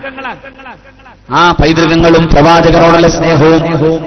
സുബ്ഹാനല്ലാഹ്, ഞാൻ മറ്റൊന്നുകൂടി സൂചിപ്പിക്കാൻ, ആ സ്നേഹം വിലമതിക്കാനാവാത്തതാണെന്ന ബോധ്യത്തോടു കൂടെ ആ സ്നേഹത്തെ പോലും വിട്ടുകാശാക്കാൻ ശ്രമിക്കുന്നവരെയും കണ്ടറിഞ്ഞേ പറ്റൂന. അതോടി അതിന്റെ കൂട്ടത്തിൽ പറയാതെ പോകാൻ പാടില്ലാത്തത് കൊണ്ടാണ്. നോക്കൂ, ഞാൻ പറഞ്ഞല്ലോ സ്വപ്നം. ഒരാൾ എങ്ങനെയാണ് സ്വപ്നം കണ്ടത്? റൗദത്തു ഷരീഫയുടെ മുമ്പിൽ ഒരു മൊയ്ലിയാരി ചെന്ന് നിൽക്കുക. ഇന്നപ്പോ അല്ലാഹുവിന്റെ റസൂൽ സ്വല്ലല്ലാഹു അലൈഹി വസല്ലമയെ സിയാറത്ത് ചെയ്യാൻ. അപ്പോ ഭയങ്കര തിരക്ക് പിടിച്ചപ്പോ അള്ളാഹുവിന്റെ പ്രവാചകർ സ്വല്ലല്ലാഹു അലൈഹി വസല്ലമയെ സിയാറത്ത് ചെയ്യാതെ തിരിച്ചു പോരാ. രണ്ടാമത് സിയാറത്ത് ചെയ്യാൻ ഒരുങ്ങി നിൽക്കുമ്പോ ഹബീബോടെ ഇങ്ങനെ മാടി വിളിക്കാൻ. അപ്പോഴും ഭയങ്കര തിരക്കാണ്. മൂപ്പര് തിരക്കില്ലാത്ത ഏതോ ഒരു സമയത്ത് പോയ പോലെ ഉണ്ട് കേട്ടാൽ. ഏതായാലും അങ്ങനെ തിരക്കുള്ള സമയത്ത് രണ്ടാമത് ചെല്ലാൻ നോക്കുമ്പോ ഇയാൾ അള്ളാന്റെ റസൂലിനോട് പറയാണ്, സ്വല്ലല്ലാഹു അലൈഹി വസല്ലം തിരക്കുള്ളപ്പോ വരില്ല എന്ന് ഞാനല്ലേ പറഞ്ഞത്, പിന്നെന്തിനാ നിങ്ങൾ വിളിക്കുന്നത്? എന്ത് രസാ നോക്കി. അത് കഴിയുമ്പോ അള്ളാഹുവിന്റെ പ്രവാചകൻ ഇങ്ങനെ പറയുന്നു, അത്രേ, നിങ്ങൾ വാ, എന്നെ കാണാനല്ല, മറിച്ച് ഇവിടെ നിങ്ങൾക്ക് വേണ്ടപ്പെട്ട മറ്റൊരാളുണ്ട്. അയാളുടെ പേരൊന്നും ഞാൻ പറയണ്ടല്ലോ. ഹുനാക അശ്ശൈഖ് الشيخ أبو بكر بن أحمد എന്നല്ലേ ഈ കാന്തപുരം അബൂബക്കർ ഉസ്മാനാണ്. ഞാൻ നിങ്ങൾ ചിരിക്കുന്നതിനേക്കാളേറെ അത്ഭുതപ്പെടുന്നത് നിങ്ങൾ ആലോചിച്ച് നോക്കൂ. ഹബീബിനെ സിയാറത്ത് ചെയ്യാൻ തിരക്കുണ്ടെങ്കിൽ പറ്റില്ല. നമ്പർ 1 നിങ്ങൾ ആലോചിച്ച് നോക്കണം. തിരക്കില്ലാത്തപ്പോൾ വരാമെന്നാണ് കരാർ. നമ്പർ 2, നമ്പർ 3 തിരക്കുണ്ട്, അതുകൊണ്ട് അങ്ങയുടെ അടുക്കൽ വരാൻ പറ്റില്ല. മൂന്നാമത് പറയാൻ. അപ്പോൾ ഹബീബ് പറയുകയാണ്, നിങ്ങൾ വാ, നിങ്ങൾക്ക് വേണ്ടപ്പെട്ട ഒരാളുണ്ട്, അത് ഞാനല്ല, മറ്റൊരാളാണ്. അത്ര മോശമല്ലത്. ഇത് മുഅ്മിനീങ്ങൾ വളരെ ഗൗരവത്തോടെ ആലോചിക്കേണ്ടതാണ്. അന്നബിയ്യു ഔലാ ബിൽ മുഅ്മിനീന മിൻ അൻഫുസിഹിം വഅസ്വാജുഹു ഉമ്മഹാതുഹും. അല്ലാഹുവിന്റെ റസൂലാണ് സത്യവിശ്വാസികൾക്ക് ഏറ്റവും ബന്ധപ്പെട്ടയാൾ, മറ്റൊരാളില്ല. ഈ ഭൂമിയിൽ സൃഷ്ടിക്കപ്പെട്ട, ഈ ഭൂമിയിൽ കാലുവെച്ച് നടക്കുന്ന മനുഷ്യരുടെ കൂട്ടത്തിൽ അഷ്റഫുൽ ഖൽഖിനേക്കാളേറെ മറ്റൊരാളെ സ്നേഹിക്കാൻ പാടില്ല സത്യവിശ്വാസിക്ക്. ആ പ്രവാചകനോടും പ്രതിബദ്ധതയുള്ള മറ്റൊരാളുമില്ല ഈ ഭൂമിയിൽ. മനുഷ്യന് ജനിക്കാനില്ല ഇനി, ജനിച്ചതുമില്ല ഇനി. ഈ ഹബീബിനേക്കാൾ അപ്പുറത്ത് മറ്റൊരാളെ കാണേണ്ടതില്ലാതിരിക്കെ ഇങ്ങോട്ട് വാ, നിങ്ങൾക്ക് വേണ്ടപ്പെട്ട ഒരാളുണ്ടെന്ന് പറയാൻ പുണ്യനബി പറഞ്ഞുവെന്ന് ചിത്രീകരിക്കുമ്പോ ആരുടെ മനസ്സിൽ ഇയാളെ പോലെ ഒരാളുടെ കോലത്തെ കൊണ്ടുവച്ച് പുണ്യനബി എന്ന വിശുദ്ധ ജീവിതത്തെ മാറ്റി നിർത്താൻ, കേരളീയ മുസൽമാന്റെ മനസ്സകങ്ങളിൽ ഈ ഹബീബിന്റെ സ്നേഹത്തെ മാറ്റി നിർത്താൻ ആരാ ഗൂഢാലോചന നടത്തുന്നത്? ഷെയ്ഖ് സൈനുദ്ദീൻ മഖ്ദൂമും മമ്പുറം തങ്ങളും മഹാനായ ഖാലി മുഹമ്മദും മഹാനായ മരക്കൽ മുല്ലക്കോയ തങ്ങളും അന്യത്ത് ഉസ്താദും ശംസുൽ ഉലമയും പഠിപ്പിച്ചു തന്ന കേരളീയ മുസ്ലിം സമാജത്തിന്റെ മനസ്സകങ്ങളിലേക്ക് അഷ്റഫുൽ ഖൽഖിന് പകരം മറ്റൊരാളെ പഠിപ്പിക്കാൻ ആരാ ശബ്ദങ്ങൾ നെയ്യുന്നത്? ആരാ അങ്ങനെ പ്രസംഗിച്ചു നടക്കുന്നത്? അവനെ പിടികൂടേണ്ട ഈ സമുദായം, ഇല്ലെങ്കിൽ ഈ സമുദായം പിന്നെ നാളേക്ക് എന്ത് നന്മയാണ് ബാക്കി വെക്കുക? എന്തു നന്മ? ബാക്കിയൊക്കെ പോകട്ടെ. എന്റെ ഈ പറഞ്ഞത് അത് കേട്ടിട്ടെങ്കിലും ആ കൂട്ടത്തിലൊരു ബോധമുള്ളവൻ പറയേണ്ടിയിരുന്നില്ലേ, ഇത് വിഡിത്തമാണെന്നല്ല പറയേണ്ടത്, ഇത് തെറ്റാണ്, മാരകമായ ഭവിഷ്യത്താണ്, ഹബീബിനേക്കാൾ അപ്പുറം മറ്റാരെയും ചിത്രീകരിക്കാൻ പാടില്ലാതിരിക്കെ ഇങ്ങനൊരു കോലത്തെ കൊണ്ടുവച്ച് അള്ളാഹുവിന്റെ പ്രവാചകനപ്പുറം ഒരാളെ പ്രതിഷ്ഠിക്കാനുള്ള തീരുമാനം ഏത് ഗൂഢാലോചനയുടെ ഭാഗമാണെന്ന് ചോദിക്കാൻ ആൺകുട്ടായില്ലേ കുട്ടി അലൈസ മിൻകും അലൈസ ഫീക്കും റജുലുൻ റഷീദ് കൂട്ടത്തിലുണ്ടായിരുന്നില്ലേ ആ ചോദ്യം. അങ്ങനെ ചോദിക്കാൻ മാത്രം വേറെ പല സാഹചര്യങ്ങളും പല സ്വഭാവ വൈകൃതങ്ങളും അവിടെയുണ്ട്. ആ ആയത്തിന്റെ പശ്ചാത്തലമൊന്നും ഞാൻ തൽക്കാലം വിശദീകരിക്കുന്നില്ല. ആ ചോദ്യം ആര് ചോദിച്ചതാണെന്നൊന്നും ഞാനിപ്പോ പറയണില്ല. അത് ചോദിക്കാൻ 1000 തവണ ചോദിക്കാൻ അവിടെ ഒരുപാട് കാരണങ്ങൾ ഉണ്ടാകാം. പക്ഷെ ഇക്കാരണത്തിന് ചോദിക്കാമായിരുന്നില്ലേ? ഇക്കാരണത്തിന് അല്ലേ? ആ ചോദ്യം വേറെ പലതിലും ചോദിക്കാവുന്നതാണ്. പണ്ഡിതന്മാരുണ്ട് ഇവിടെ, ഞാൻ വിശദീകരിക്കില്ല. പക്ഷേ ഈ ഒരൊറ്റ കാര്യത്തിന് ചോദിക്കാമായിരുന്നില്ലേ? കൂട്ടത്തിലുണ്ടായിരുന്നില്ലേ റഷീദ്? കൂട്ടത്തിലൊരു പക്വതയുള്ള മനുഷ്യനില്ലേ? എന്തൊരബദ്ധമാണിത്. എന്നിട്ടിങ്ങനെ ഹബീബ് സല്ലല്ലാഹു അലൈഹി വസല്ലമയുടെ പേരിൽ അനാവശ്യമായി ഒരുപാട് വിവാദങ്ങൾ സൃഷ്ടിക്കാൻ സാധിക്കുന്ന വിധം നബി തിരുമേനിയുടെ പേരിൽ കള്ള പരിപാടികൾ തുടങ്ങി അവസാനം അത് ആരാണിതിന്റെ പിന്നിലെന്ന് മനസ്സിലാക്കാൻ സാധിക്കുന്ന വിധം ഇസ്രയേലിന്റെ ചിഹ്നം തന്നെ കൊടുക്കപ്പെടുന്ന വിധം ഒരു പാത്രവും കൊണ്ടുവെക്കുകയാണ്. ഇസ്രയേലിന്റെ ചിഹ്നമാണ് അതിൽ, ജൂതന്റെ ചിഹ്നം. സ്റ്റാർ ഓഫ് ദാവീദ് എന്നാണ്. ഹെക്സഗൺ സ്റ്റാർ എന്ന് പറയുന്നത് അറബി കലയിൽ പലപ്പോഴും അത്ര പ്രാധാന്യത്തോടെ കാണുന്നത് എവിടെയും കണ്ടിട്ടില്ല. അതേസമയം ഇത് നേർക്കുനേരെ നോക്കൂ നിങ്ങൾ, ഇസ്രയേലിന്റെ പതാകയിൽ ഈ ചിഹ്നം തന്നെയാണുള്ളത്. ആ ചിഹ്നം ഈ പാത്രത്തിലും ഉണ്ട് എന്ന് വരെങ്കിൽ ആരാരുടെ കൂട്ടാണ്? മോദിയെ ഇന്ത്യയിൽ പ്രധാനമന്ത്രിയാക്കാൻ ആഗ്രഹിക്കുന്ന ഇസ്രയേൽ, അതിനുവേണ്ടിയുള്ള എല്ലാ പരിപാടികളും തുടങ്ങി വച്ചിരിക്കുന്നു ഇസ്രയേൽ.